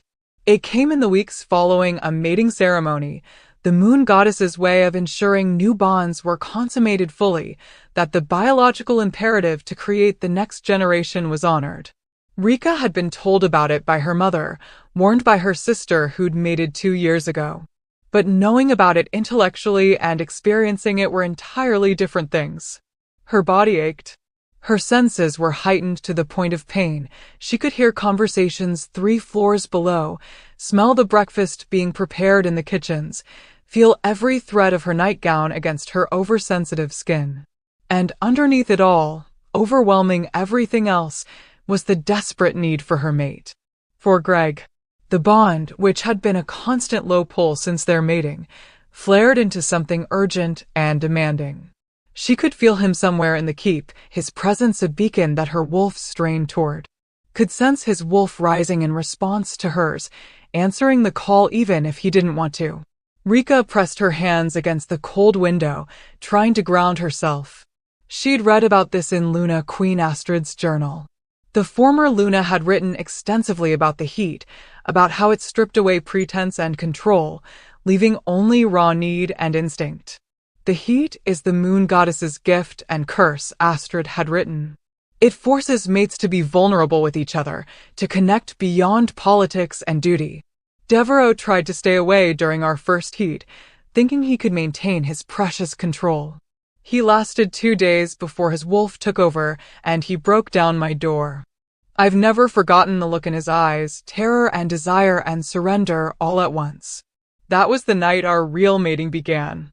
Rika shivered despite the heat coursing through her. She didn't want this.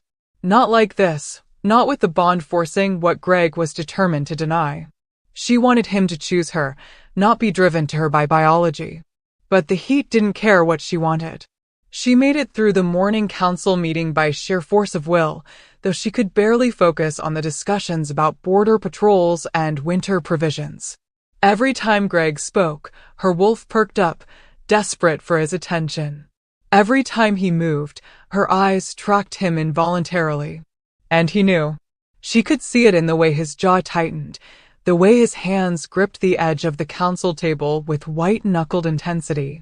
He was feeling it too, the pull, the need, the biological imperative that was rapidly overwhelming reason. When the meeting finally ended, Rika fled to the library, seeking refuge in knowledge and distraction. She pulled out every book on mating heats she could find, searching for some way to manage this that didn't involve throwing herself at a mate who didn't want her. You're in heat. Rika looked up to find Elder Servana standing in the library doorway, her pale eyes knowing. Yes, there was no point in denying it. Every wolf in the keep would be able to scent it on her by now. And you're hiding in the library instead of going to your mate. Interesting choice. Servana moved into the room, settling into a chair with a soft groan. Most newly mated wolves can't stay separated for more than a few hours once the heat begins. Most newly mated wolves actually like each other, Rika said, more bitterly than she intended. But that's not really true, is it? You like him just fine. And unless I'm very much mistaken, he likes you considerably more than he's willing to admit. Servana's expression softened. The heat isn't punishment, child. It's the goddess's way of breaking down the walls we build that keep us from each other. I don't want him forced to me. Rika stopped, swallowing hard against the emotion rising in her throat. You want him to choose you. To want you beyond duty or biology. Servana nodded. That's understandable. But sometimes we need to be forced past our own fear before we can make the choices we actually want to make. That's not consent. That's manipulation. Is it? Or is it the removal of excuses? The old woman leaned forward. Greg wants you, Rika. He is since the moment he saw you. But his fear is stronger than his want right now. The heat will burn through that fear, force him to be honest about what he feels. What happens after, how you both choose to move forward, that's where the real choice lives. Rika wanted to argue, but another wave of heat rolled through her, making her gasp. Her skin felt like it was on fire, and the need to find Greg, to be near him, was becoming physically painful. How long does it last? She asked through gritted teeth. Typically 3 to 5 days. The first heat after a mating is always the strongest, the goddess making sure the bond is sealed properly. Servana rose from her chair. My advice? Stop fighting it. Go to your chambers, lock the door if you must, but stop trying to suppress what your body is telling you. The more you resist, the worse it gets. She left before Rika could respond. Rika lasted another 2 hours before she had to retreat to her chambers. The pain was becoming unbearable, her body demanding what it needed, her wolf howling for her mate. She stumbled through the corridors, grateful that most wolves were occupied with their duties and not witnessing her deterioration. She made it to her rooms and locked the door, then collapsed onto her bed. The furs that usually brought comfort now felt suffocating against her overheated skin. She kicked them off and curled into herself, trying to breathe through the waves of need that crashed over her. This was torture. Exquisite, agonizing torture. She could feel Greg through the bond now, could sense his own struggle. He was in his chambers in the king's tower, she realized. Probably fighting the same battle, trying to maintain control while his wolf demanded he go to his mate. Hours passed. The sun set. The keep grew quiet as wolves settled in for the night. And still the heat burned. Rika had given up trying to stay clothed. Everything felt like sandpaper against her skin. She lay in her bed wearing nothing, her body aching with a need that had transcended mere desire and become something closer to agony. Tears leaked from the corners of her eyes, not from sadness, but from the sheer overwhelming intensity of it all. She didn't hear the door open, didn't hear his footsteps crossing her chambers. She only knew he was there when his scent, pine and winter storm, and something uniquely him, flooded her senses. Rika's eyes snapped open to find Greg standing beside her bed. He was breathing hard, his hair disheveled like he'd been running his hands through it repeatedly. His eyes glowed amber in the darkness, his wolf very close to the surface. "I tried," he said, his voice rough and strained. "I tried to stay away. Tried to let you go through this alone because you deserve better than being forced by biology. Greg. But I can't." The words came out anguished. "I can feel your pain through the bond. I can hear you crying. My wolf is losing his mind, and he stopped, his hands clenching and unclenching at his sides. "I can't stay away. I'm not strong enough." Rika pushed herself up to sitting, suddenly acutely aware of her nakedness. But the heat had burned away any capacity for shame or modesty. "You're here because your wolf forced you to be. Not because you chose it. Does it matter?" His eyes traveled over her, and she saw his control fracturing in real time. "You're in pain. You need it." "What I need," she interrupted, her voice steadier than she felt, "is for you to be honest. Just once. Tell me the truth, Greg. Not what duty demands, not what fear dictates, but what you actually want." He stared at her for a long moment, breathing hard. "Then, I want to climb into that bed and make the pain stop. I want to seal this bond the way it's supposed to be sealed, completely and irrevocably. His voice broke. "I want you so badly it's destroying me, and it's been destroying me since the moment you arrived, and I'm terrified."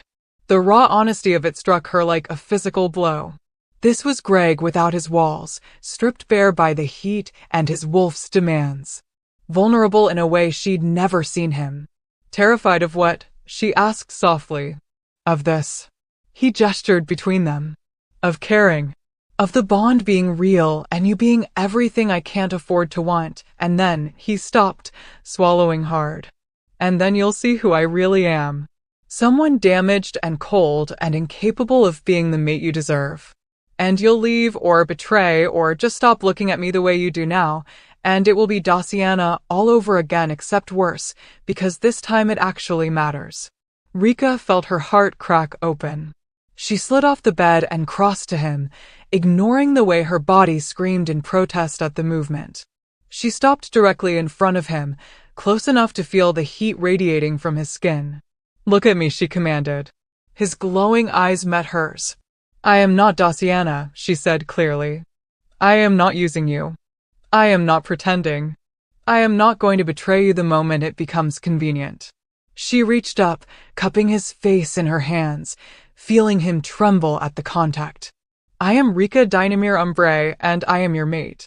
Chosen by the moon goddess, sealed by the mating mark on my shoulder, bound to you whether you fight it or not. Rika, I don't need you to be perfect, Greg. I need you to be present. I need you to stop punishing me for someone else's crimes. Her voice wavered.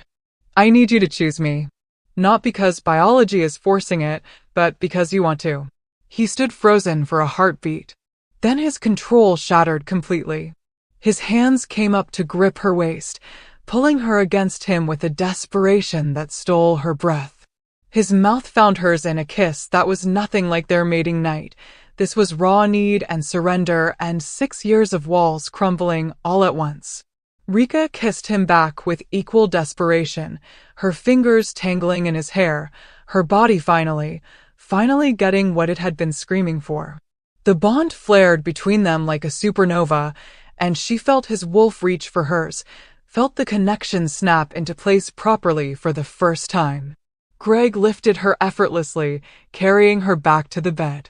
He laid her down with surprising gentleness, given the barely leashed violence she could feel in his trembling muscles. "Tell me you want this," he said against her lips. "Tell me this isn't just the heat talking." "I've wanted this since the night you told me to disappear," she admitted. "I've wanted you despite every reason not to, despite every wall you've built, despite everything. The heat is just forcing us to be honest about it." Something like relief washed over his features. "I'm sorry," he said roughly. "For that night. For every day since. For making you feel like you had to fight for inches when I should have been fighting for you." "Show me," she whispered. "Show me you mean it." And he did. The heat turned what might have been tender into something desperate and consuming. Greg's hands mapped her body like he was memorizing territory, claiming and worshipping in equal measure. Every touch sent electricity through her oversensitized nerves, every kiss a brand that said mine. When he finally made her his truly, completely, the way they should have been from the beginning, the bond exploded between them. Rika felt herself falling into it, into him, every wall and defense stripped away until there was nothing but the connection. She felt his emotions flooding through, desire and possession and terror and something that felt dangerously close to love, all tangled together in a knot he'd been trying desperately to ignore. And he felt hers in return, the hurt he'd caused, yes, but also the hope that had somehow survived it. The determination to make this work.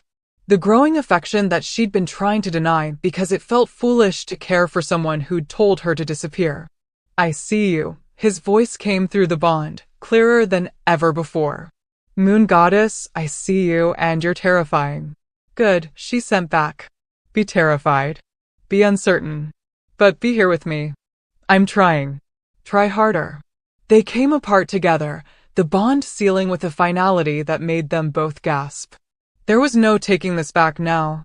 No more pretending distance was possible. They were mated in every sense, bound together by choice as much as biology. In the aftermath, Greg gathered her against his chest, his breathing ragged, his heart hammering beneath her ear. Neither of them spoke for a long time. Finally, Rika broke the silence. "You're still here. Where else would I be?"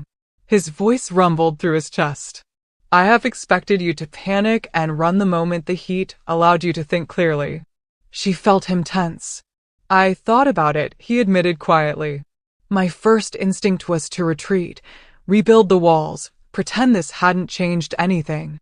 And then I felt you through the bond, actually felt you, not just the surface emotions, but everything underneath. Your hurt, your loneliness. The way you've been fighting to survive in a place that's treated you like an intruder." His arms tightened around her. "The way you've been fighting for me even when I didn't deserve it." Rika traced patterns on his chest, feeling the steady beat of his heart. "I'm not going to betray you, Greg. I know you don't fully believe that yet, and I know it's going to take time for you to trust it. But I need you to know that I'm choosing this. Choosing you. Even when you're difficult and cold and pushing me away, I'm choosing to stay." "Why?" The question was almost a whisper. "Why would you choose someone as damaged as me?" "Because you're not damaged. You're wounded. There's a difference." She pushed herself up on one elbow so she could see his face. "And because I've spent the last few weeks watching you try desperately to push me away while simultaneously being unable to actually let me go. Because Lyle tells me you watch me constantly when you think no one's paying attention. Because you gave me your mother's journal, which is possibly the most intimate gift anyone has ever given me." His hand came up to trace her jaw, his thumb brushing over her lips with heartbreaking tenderness. "I don't know how to do this. How to be what you need. Then we'll figure it out together. No more walls, Greg. No more pretending we don't feel the bond. No more telling me to disappear while simultaneously unable to let me go." She caught his hand, pressing a kiss to his palm.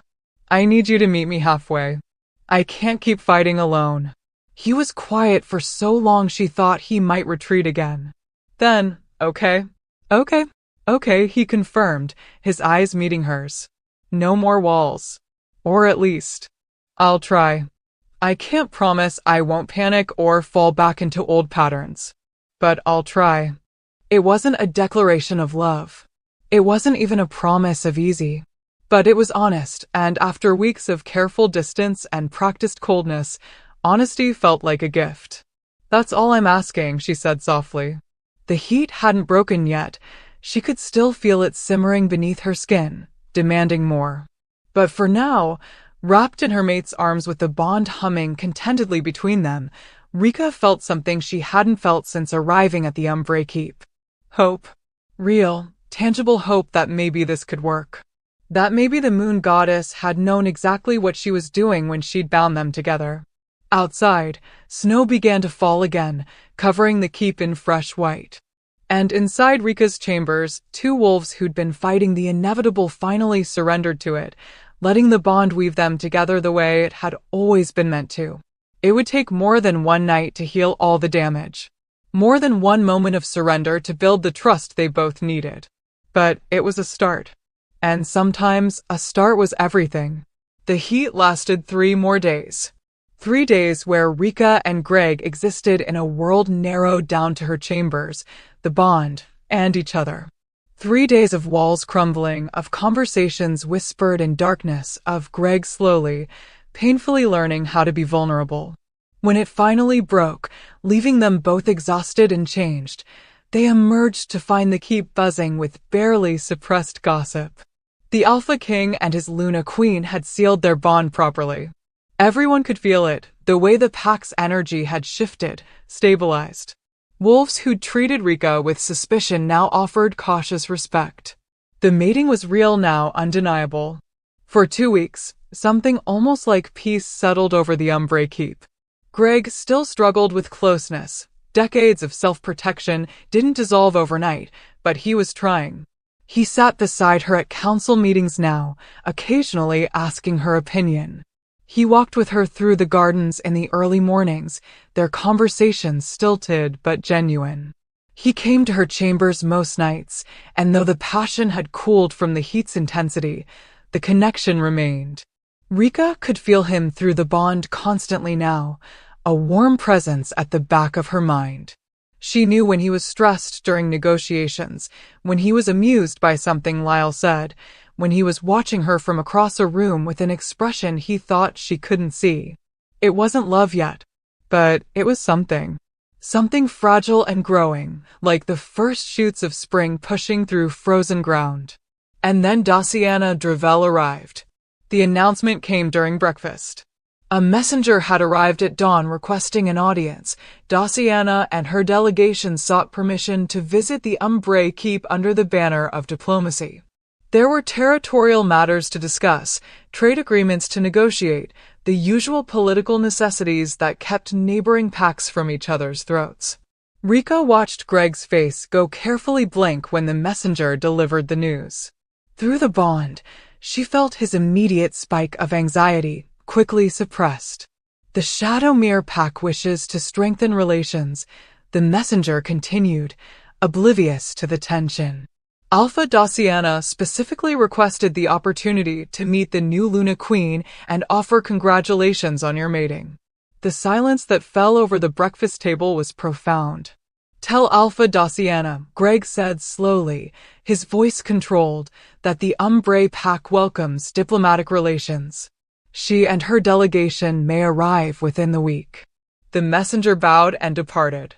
Rika set down her fork carefully. You could have refused. On what grounds? She's a neighboring alpha. Refusing her would insult her pack and potentially destabilize the region. Greg's jaw was tight.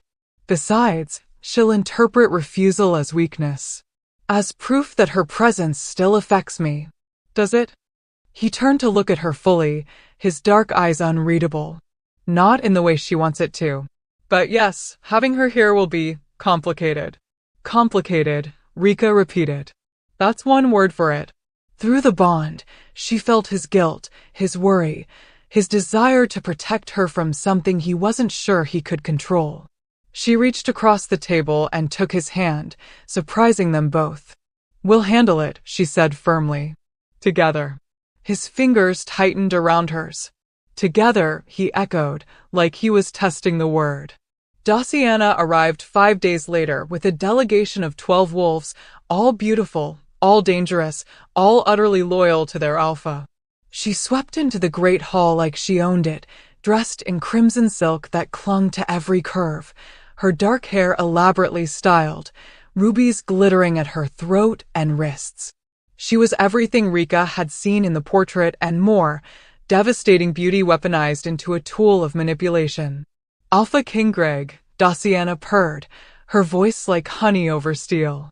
How wonderful to see you again. It's been far too long. She moved forward as if to embrace him, but Greg stepped back slightly, his posture rigid. Alpha Daciana. Welcome to the Umbrae Keep. May I present my mate, Luna Queen Rika? Daciana's green eyes slid to Rika, and the assessment was instantaneous and brutal. Rika felt herself being weighed, measured, and found wanting in the span of a heartbeat. Luna Queen, Daciana said, her tone perfectly polite and completely insincere. How lovely. You're quite different from what I expected. In what way? Rika kept her voice pleasant, refusing to be intimidated. Oh, just younger. More innocent-looking. Daciana's smile was all teeth. Greg always did have a type. The implication hung in the air, that Rika was just another in a line, nothing special, easily replaced. Greg's hand found the small of Rika's back, a possessive gesture that didn't escape Daciana's notice. My mate is exactly what the Umbrae pack needs. Now, shall we discuss the purpose of your visit? I believe you mentioned trade agreements. The next few days were an exercise in careful diplomacy and barely concealed hostility. Daciana attended every meal, every council session, every social gathering.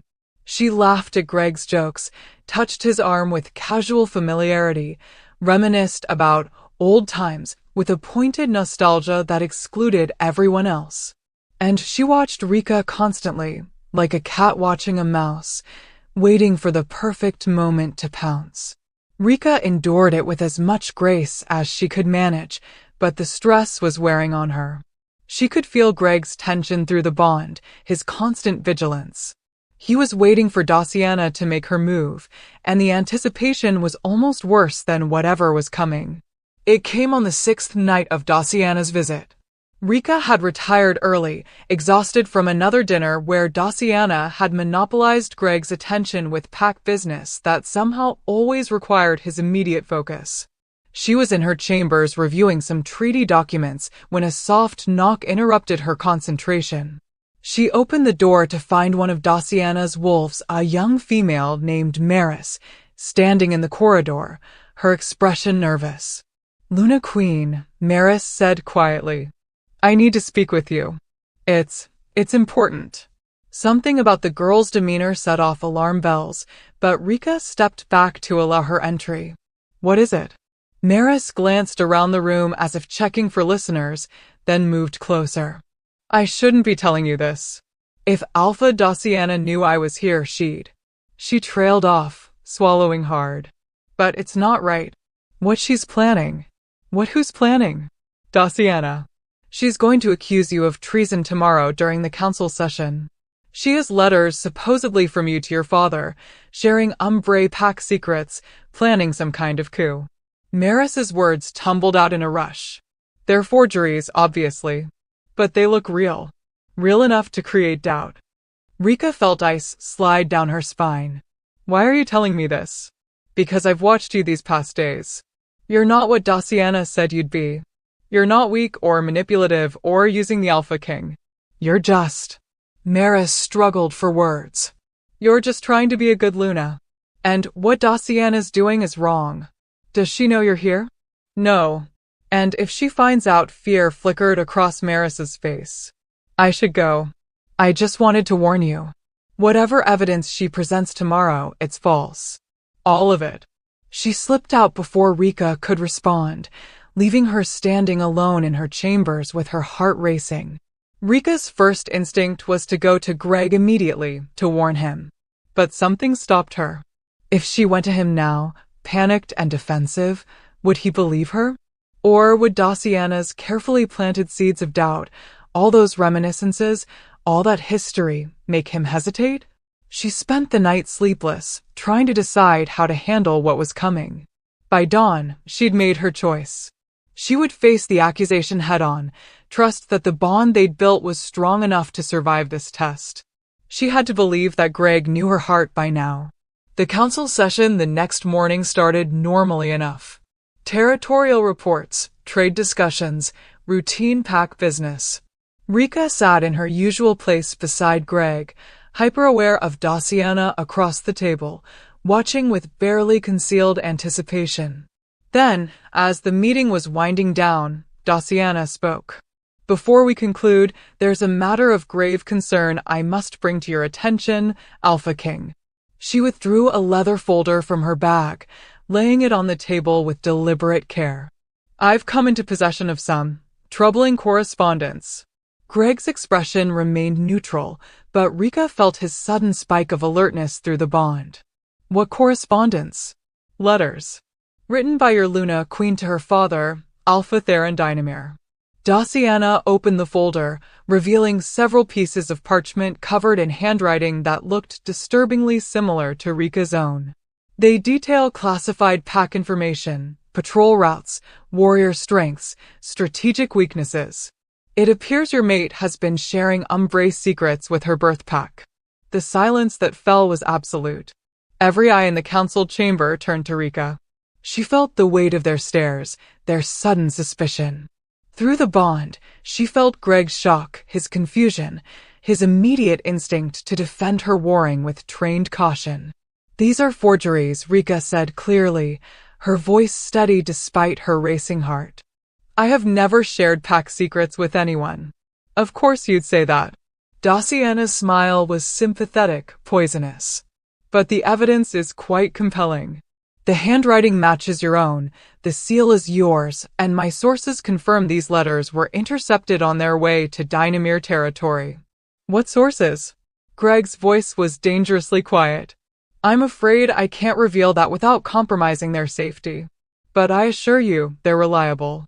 Daciana pushed the letters toward Greg. You can see for yourself. Unless you're willing to ignore evidence because of personal feelings.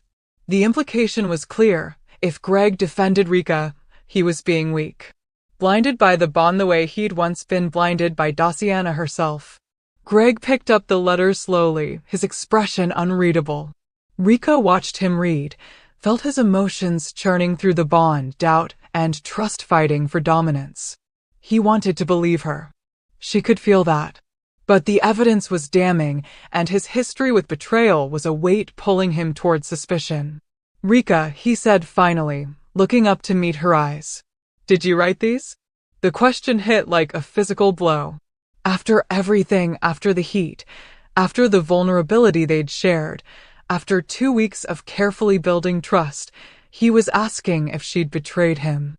But then she looked closer at his expression, felt deeper through the bond. He didn't want to ask. He was asking because protocol demanded it, because the council expected it. But underneath, she felt his desperate hope that she'd have an explanation that made sense. He was hesitating. Unlike their early days when he would have immediately assumed the worst, he was hesitating. It wasn't perfect, but it was something. No, she said clearly, holding his gaze. I did not write those letters. I have never betrayed this pack's trust. Someone has gone to considerable effort to make it appear that I have, but I am not a traitor. The evidence, Daciana began. The evidence is manufactured, Rika interrupted, her voice hardening. And I think we all know who has the most to gain from destroying my relationship with this pack. She turned her attention to Daciana. Tell me, how exactly did you come into possession of these supposedly intercepted letters? What sources could you possibly have that would be watching correspondence between Umbrae and Dynamere territories? Daciana's expression flickered, just for a moment, before smoothing back into sympathy. I have contacts throughout the region. It's part of being a good alpha, maintaining intelligence networks. Intelligence networks. Rika stood, moving around the table toward Daciana with deliberate slowness. Or spies. Wolves planted within other packs specifically to gather information that could be weaponized? That sounds less like diplomacy and more like preparation for war. You're deflecting, Daciana said smoothly. This isn't about my methods. It's about your treason. There is no treason. There are forged documents created by someone desperate to drive a wedge between me and my mate. Rika stopped directly in front of Daciana. Someone who never got over losing him 6 years ago and can't stand to see him happy with someone else. The chamber erupted in shocked murmurs. Accusing another alpha so directly was dangerous, potentially grounds for challenge. Daciana's eyes went cold. Careful, little Luna. You're making accusations you can't prove. Am I? Rika turned back to Greg. I am your Luna. I am your mate. We are bound by the moon goddess herself, and you can feel my truth through the bond if you choose to listen to it. So I'm going to ask you a question, and I need you to answer it honestly. She moved to stand directly in front of him, close enough that only he could hear her next words, whispered low. Do you feel deception in me right now? Through the bond, through the connection we've built, do you feel lies? Greg stared at her for a long moment. Then, slowly, he shook his head. No, he said quietly. I feel anger. Hurt that I even had to ask. But not deception. Then trust that. She stepped back, raising her voice so the council could hear. I am your Luna Queen. If you don't know my heart by now, if the bond we've sealed means nothing in the face of convenient evidence, then you don't deserve it. The words hung in the air, a challenge and a plea combined. Greg rose from his seat slowly, the letters still in his hand. He looked at them, then at Daciana, then at Rika. She watched the decision play out across his face, fear of betrayal warring with everything he'd learned about her over the past weeks. These letters are convincing, he said finally, and Rika felt her heart plummet. The handwriting is nearly perfect.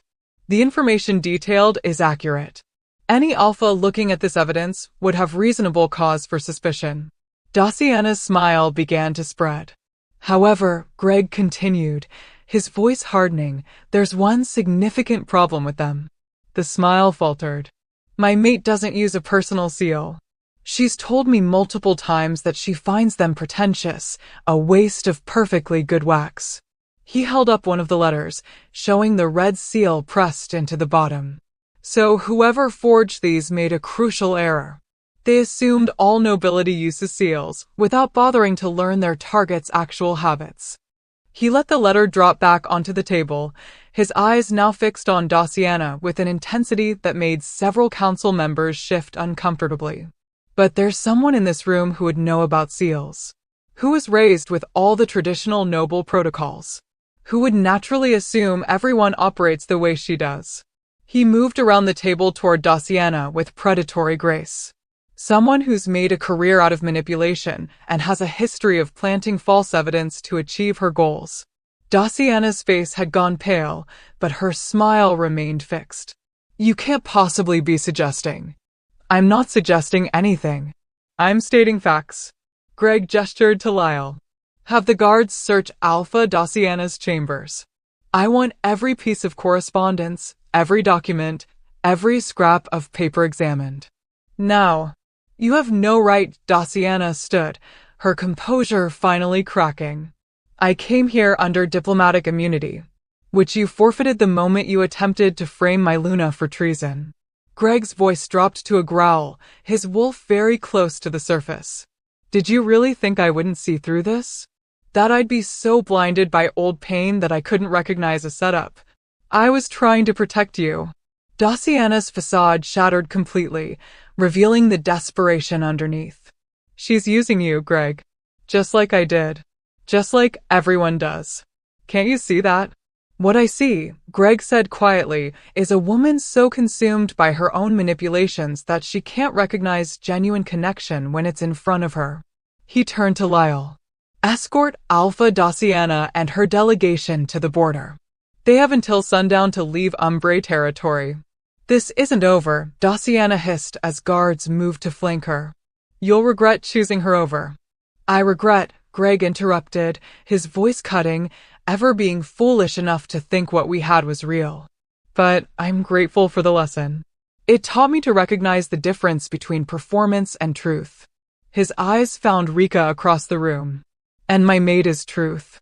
Messy and stubborn and refusing to disappear no matter how many times she's told to. But truth. Daciana followed his gaze to Rika, and something ugly twisted her beautiful features.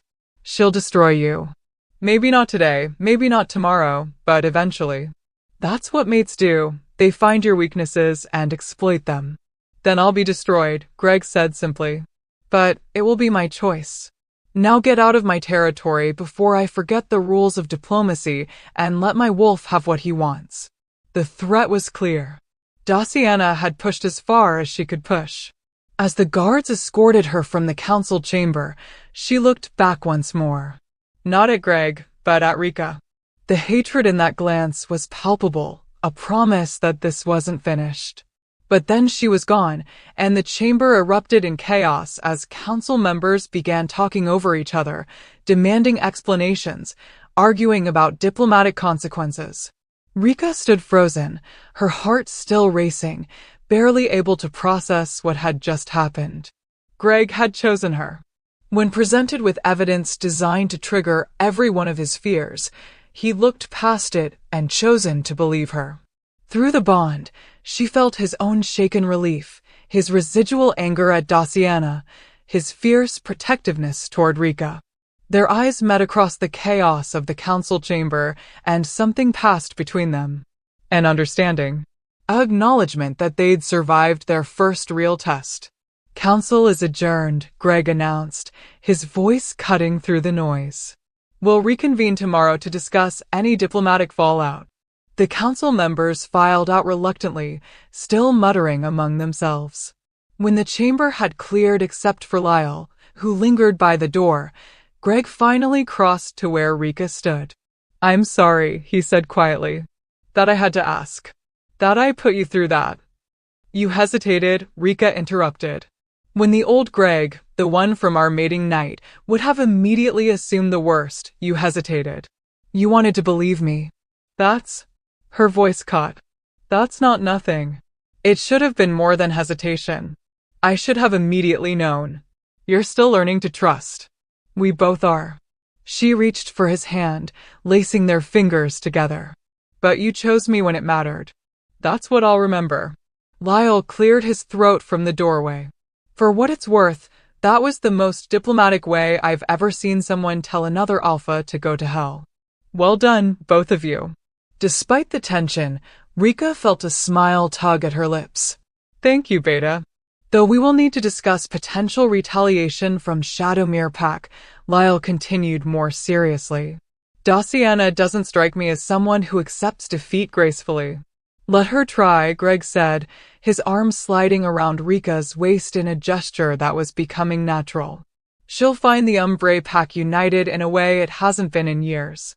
After Lyle left, Greg and Rika remained in the empty council chamber, neither quite ready to return to the normal rhythm of pack life. When Maris warned me last night, Rika said finally, I almost came to you immediately. But I was afraid that I wouldn't believe you, Greg finished. That the evidence would trigger my old wounds, and I'd choose fear over trust. Yes, I'm not sure I can promise that won't happen again, he admitted. I've spent 6 years building walls, teaching myself to see betrayal in every corner. That's not going to disappear overnight. I know. And I'm not asking for perfection. She turned to face him fully. I'm just asking that when doubts come, and they will, you talk to me. Give me the chance to defend myself before you assume the worst. I can do that. He cupped her face in his hands, his thumbs brushing over her cheekbones. You were magnificent in there. The way you stood up to her, refused to be intimidated. I learned from the best, Rika said wryly. Stubborn alpha kings who refuse to make anything easy. He laughed, a real laugh that she felt through the bond, warm and genuine. Then he kissed her, soft and sweet, a silent thank you and apology and promise all at once. When they finally pulled apart, Rika rested her forehead against his. We survived Daciana. We did. What's next? Next, Greg said, his arms tightening around her, we figure out how to actually be mates. Not just survive, but build something real. I can work with that. They stood there for a while longer, wrapped in each other, the bond humming contentedly between them. Outside, snow had begun to fall again, covering the keep in fresh white. And for the first time since arriving at the Umbrae Keep, Rika felt like she was exactly where she was supposed to be. But Daciana wasn't finished. The attack came 2 weeks later, during the Blood Moon Gathering, a sacred festival where neighboring alphas assembled under the Crimson Moon to renew territorial agreements and honor the Moon Goddess. It was the most public, most politically significant event of the year, with representatives from a dozen packs filling the Umbrae Keep. Rika had spent days preparing, understanding that every eye would be on her. The Luna Queen who'd survived accusations of treason, who'd somehow tamed the Ice King enough that he smiled now. She wore a gown of midnight blue, the Umbrae crest embroidered in silver thread across her bodice, her hair elaborately braided with winter flowers woven through. She looked every inch a Luna Queen. The ceremony began at dusk, with wolves gathering in the Great Hall for the traditional feast before the midnight ritual. Rika sat beside Greg at the head table, aware of the scrutiny from visiting alphas. Some regarded her with approval, word of her performance during the blood hunt had spread. Others watched with barely concealed doubt. And then Daciana entered. She shouldn't have been there. Greg had exiled her from Umbrae territory with orders never to return. But the Blood Moon Gathering operated under ancient laws of sanctuary. Any alpha could attend under the goddess's protection, past grievances temporarily set aside. Daciana had known this, had planned for it. She wore white, a deliberate choice, the color of mourning and innocence. Her dark hair hung loose around her shoulders, and her expression was one of wounded dignity. She moved through the hall with her delegation, taking a seat at one of the lower tables, her eyes never leaving Greg's face. Rika felt Greg tense beside her, felt his immediate surge of anger and protectiveness through the bond. His hand found hers beneath the table, squeezing once, a silent reassurance. She's going to try something, Rika murmured. Let her try, Greg replied quietly.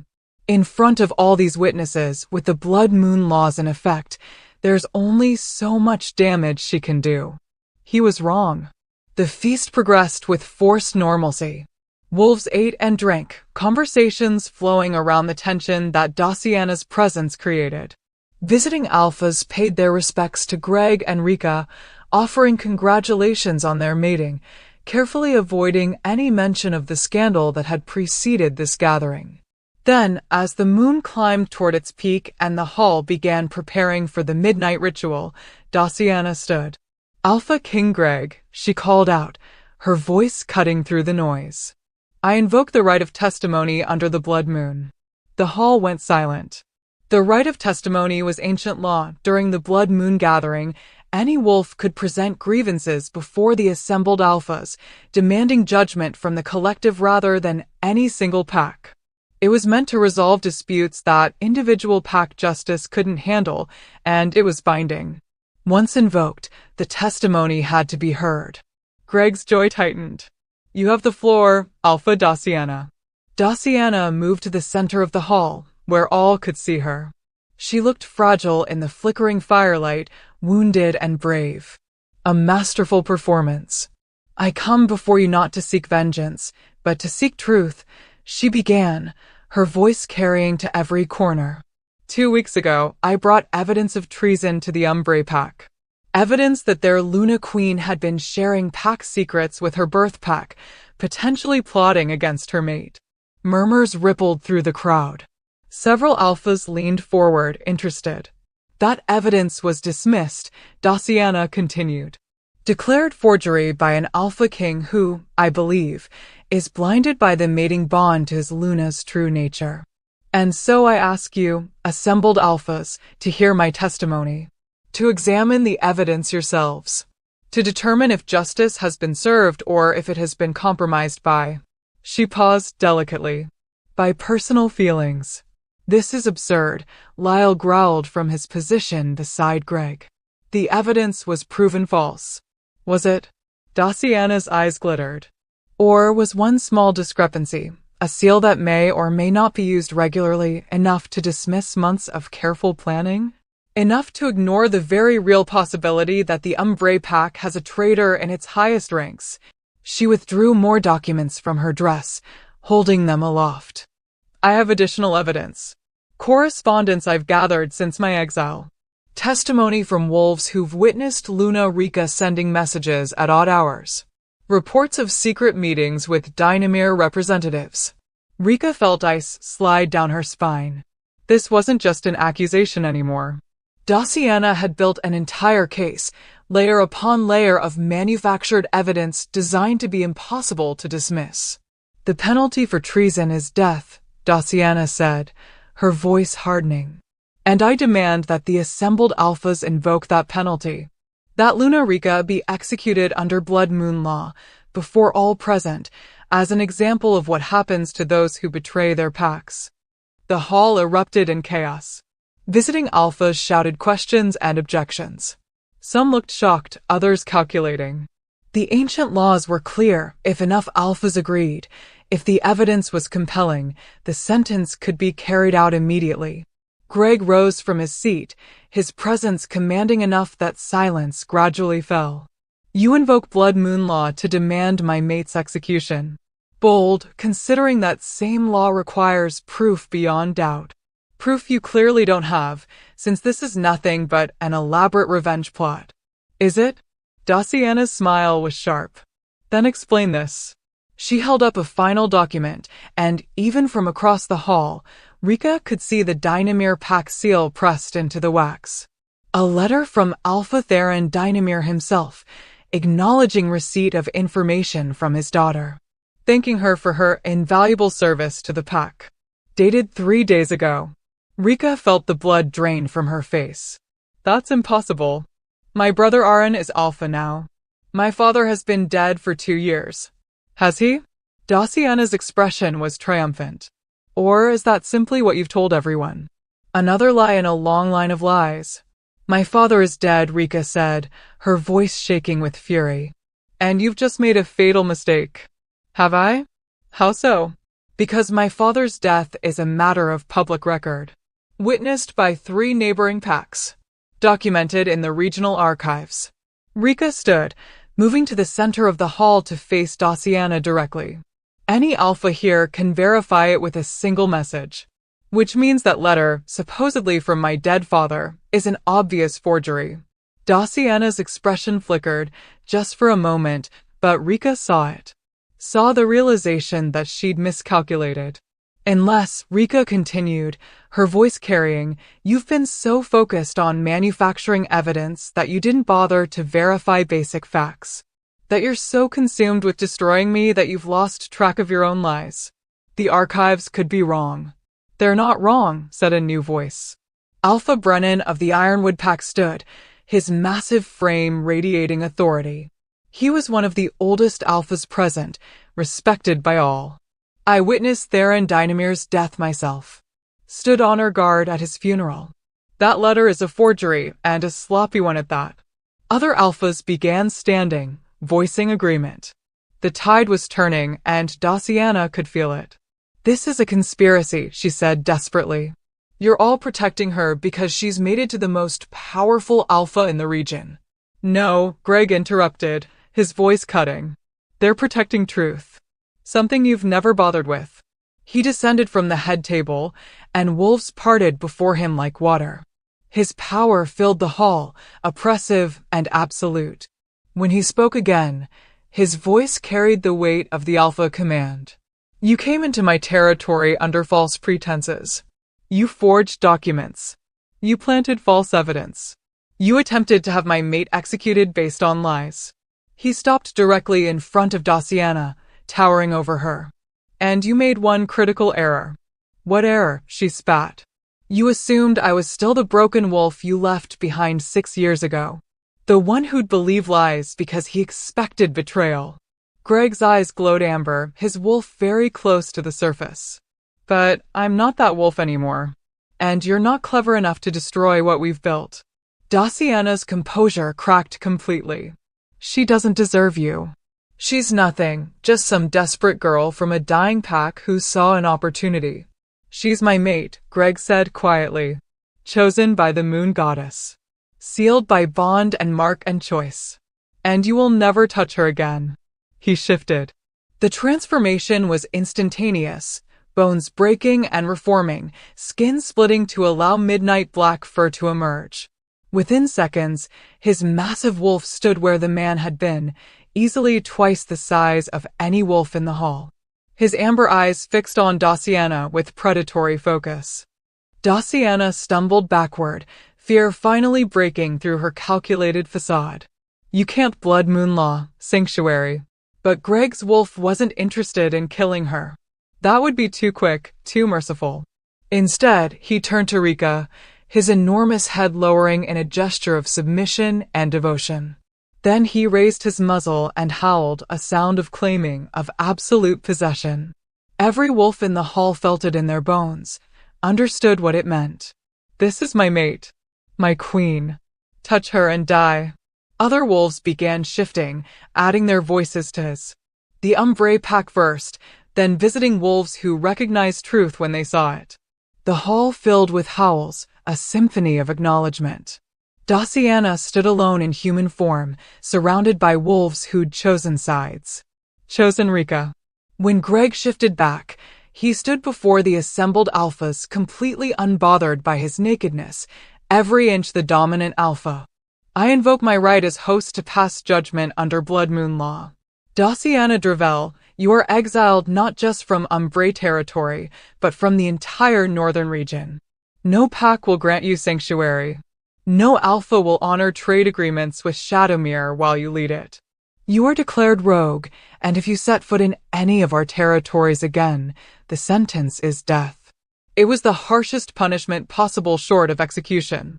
To be declared rogue was to lose everything, pack, territory, status. Most wolves didn't survive it. You can't do this, Daciana whispered, but there was no conviction in it anymore. She'd lost, and she knew it. I can. And I have. Greg gestured to the guards. Escort her to the border. Give her nothing, no supplies, no weapons, no mercy. She leaves as she came, alone. As the guards moved to take her, Daciana's eyes found Rika one last time. The hatred there was palpable, but underneath it was something else. Disbelief. Confusion at how her perfect plan had fallen apart. You were supposed to be easy to destroy, Daciana said, her voice barely audible. Weak. Temporary. I was supposed to disappear, Rika replied softly. But I decided to stay instead. Maybe you should have planned for that. Then Daciana was gone, dragged from the hall by guards, her protests fading into the night. The assembled alphas began shifting back to human form, dressing quickly, the tension that had filled the hall slowly dissipating. Alpha Brennan approached Greg and Rika, his expression approving. Well handled, Alpha King. And Luna Queen, you've got steel in your spine.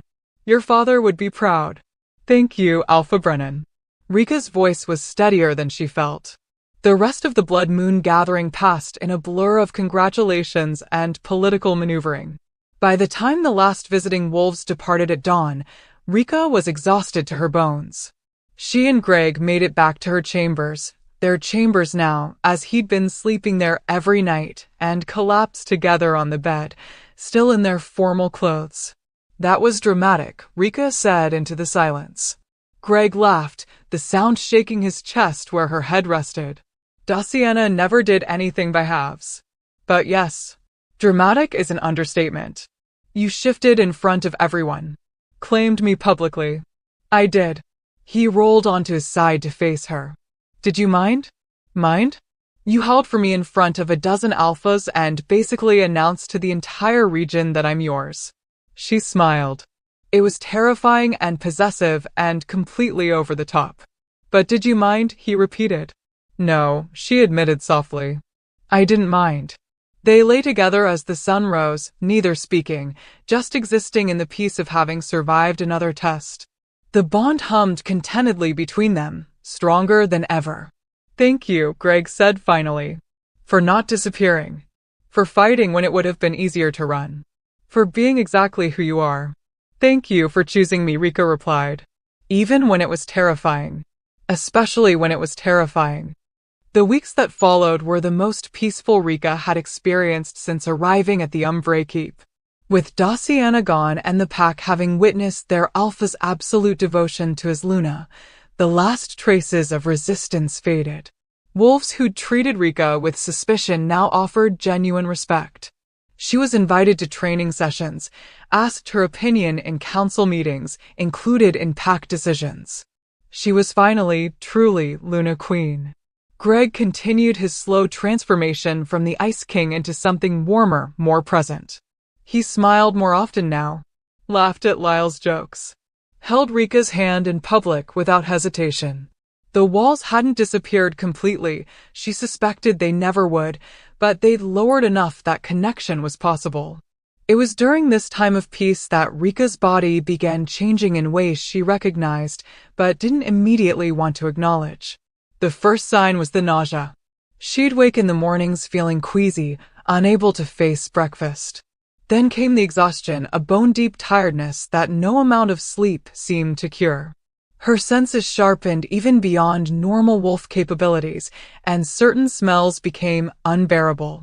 She knew what it meant. But she put off confirming it for days, some part of her reluctant to face what came next. Finally, she went to the pack physician, the same thin woman with calculating eyes who'd been dismissive during Rika's early days at the keep. But the woman's attitude had shifted since the Daciana incident. Now she was professional, almost respectful. "You're pregnant, Luna Queen," the physician confirmed after a brief examination. "About 6 weeks, I'd estimate. Likely conceived during the heat." Rika sat on the examination table, her hands folded in her lap, trying to process. Pregnant. She was carrying Greg's heir. The entire purpose of their mating, the reason he'd agreed to this arrangement in the first place. "Does the Alpha King know?" the physician asked. "Not yet." Rika's voice sounded distant to her own ears. "I wanted to be certain before I told him. He'll be pleased. An heir is what the pack has been waiting for. Give me an heir and disappear." The words echoed through Rika's mind, as sharp and brutal as the night they'd been spoken. She'd pushed them away over the past weeks, buried them under the growing connection she and Greg had built. But now, faced with the reality of pregnancy, they resurfaced with devastating clarity. He'd wanted an heir. That was the contract. The arrangement. And now she'd fulfilled her purpose. Rika returned to her chambers in a daze, the physician's confirmation echoing in her mind. She should be happy. This was good news. The pack would celebrate, Greg would be satisfied, and she'd secured her position. So why did she feel like the ground was crumbling beneath her feet? She spent the afternoon in her chambers, Luna Queen Astrid's journal open in her lap, though she wasn't really reading it. Her mind kept circling back to that first night, to Greg's cold dismissal, to the clear terms he'd set. "Give me an heir and disappear. That's all I require from this arrangement." He'd changed since then. She knew that. The past weeks had proven that he cared for her beyond just duty or the bond. But a small, terrified part of her wondered, what if the only reason he'd let his walls down was because he was waiting for this? What if the heir was still the only thing that truly mattered, and everything else, the connection, the growing affection, was just him making the best of a situation until she fulfilled her purpose? What if, now that she was pregnant, he expected her to actually disappear? The thought was irrational. She knew it was irrational. But fear rarely cared about rationality. By evening, Rika had made a decision that terrified and devastated her in equal measure. She would leave. Not permanently, she wouldn't abandon the pack or her responsibilities. But she needed to know, if she disappeared the way he'd originally demanded, would he come after her? Would he fight to keep her? Or would he let her go with relief, his obligation fulfilled? She needed to know if what they'd built was real or if she'd been fooling herself all along. Rika waited until deep night, when the keep had settled into sleep. She packed a small bag with essentials, clothes, supplies, the hunting knife Hendrik had given her. She left Luna Queen Astrid's journal on the bed, open to a passage she'd marked. Sometimes we have to risk losing everything to discover what we truly have. Trust, once shattered, must be tested before it can fully heal. I pray my daughter by mating understands this, should she ever read these words. She left no other note. No explanation. Then she shifted and ran. The northern forests welcomed her, familiar now after the blood hunt. She ran until her muscles burned, until the keep was far behind her, until she crossed into neutral territory that bordered the Umbrae lands. Only then did she stop, collapsing beneath an ancient oak tree, and let herself feel the full weight of what she'd done. She'd left her mate, her pack, everything she'd fought so hard to build. And now she waited to see if he'd come for her. The storm hit an hour before dawn. Rika had found shelter in a small cave, but the wind and rain were relentless, turning the world into a howling chaos of water and darkness.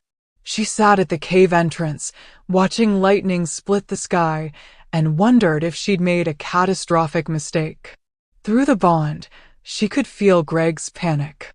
It had started the moment he'd woken and found her gone, a surge of terror so profound it had nearly driven her back immediately. She'd felt him searching the keep, felt his growing desperation as he realized she wasn't just in another wing, but actually gone. And then she'd felt him shift and give chase. He was coming. Of course he was coming. But the question remained, why? Out of duty? Or because losing her actually mattered?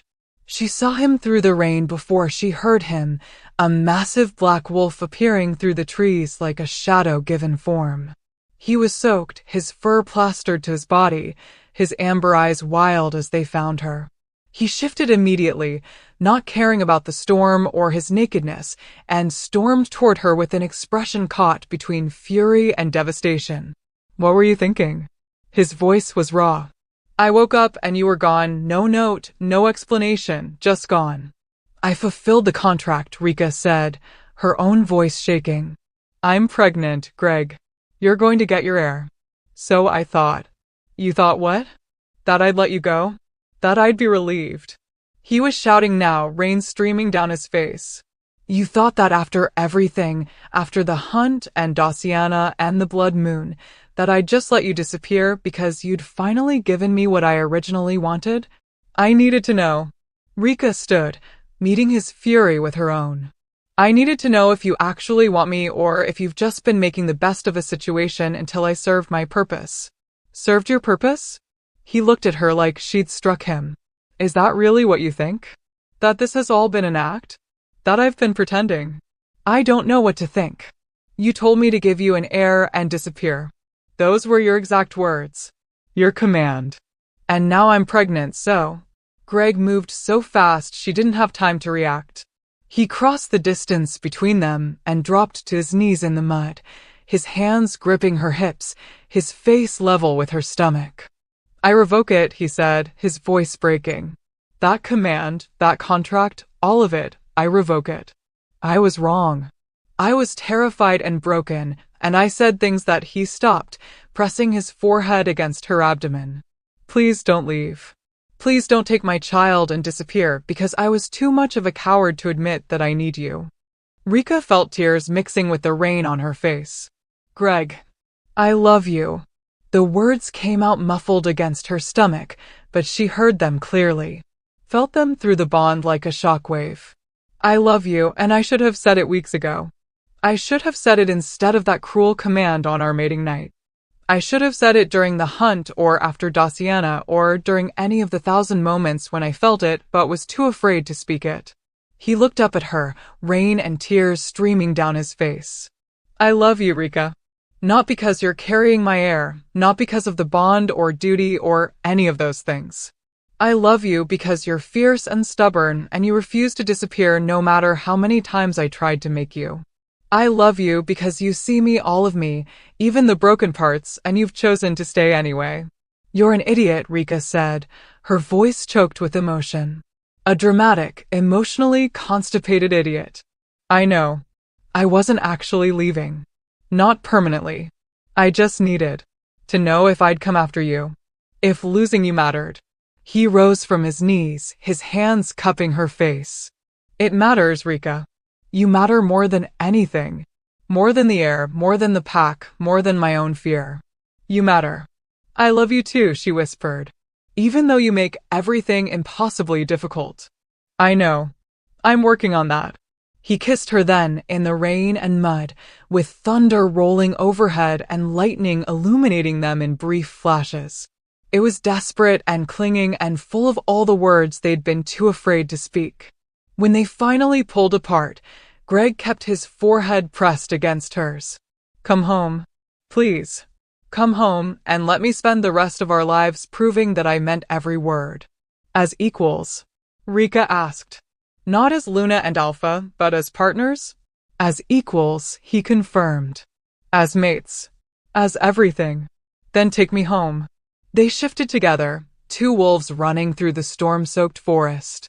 But this time they ran together, side by side, the bond singing between them with a clarity it had never had before. By the time they reached the keep, dawn was breaking through the storm clouds. The pack had gathered in the courtyard, word of the Luna's disappearance and the Alpha's frantic search had spread quickly. They watched in silence as Greg and Rika emerged from the forest in human form, muddy and exhausted, but together. Lyle stepped forward, a dry cloak in his hands. Everything all right? Everything's perfect, Greg said, not taking his eyes off Rika. The Luna Queen is pregnant, and she's decided to tolerate my presence despite my many flaws. A cheer went up from the assembled wolves. Not just for the heir, Rika realized, but for them. For the Alpha King who'd finally learned to smile, and the Luna Queen who'd taught him how. Elder Servana approached, her pale eyes knowing. Welcome home, child. Though I suspect you were never really leaving. Just testing the waters, Rika admitted. And he passed. Dramatically and with far too much emotional revelation in a storm, but he passed. Good. Servana patted her arm. Your father would be proud. And your mother-by journal certainly is. I suspect she arranged this whole thing from the goddess's side. Over the following weeks, as Rika's pregnancy progressed and the keep prepared for the heir's arrival, she and Greg settled into a partnership that felt nothing like the cold arrangement they'd started with. He attended every physician appointment, his hand finding hers whenever discomfort or fear threatened.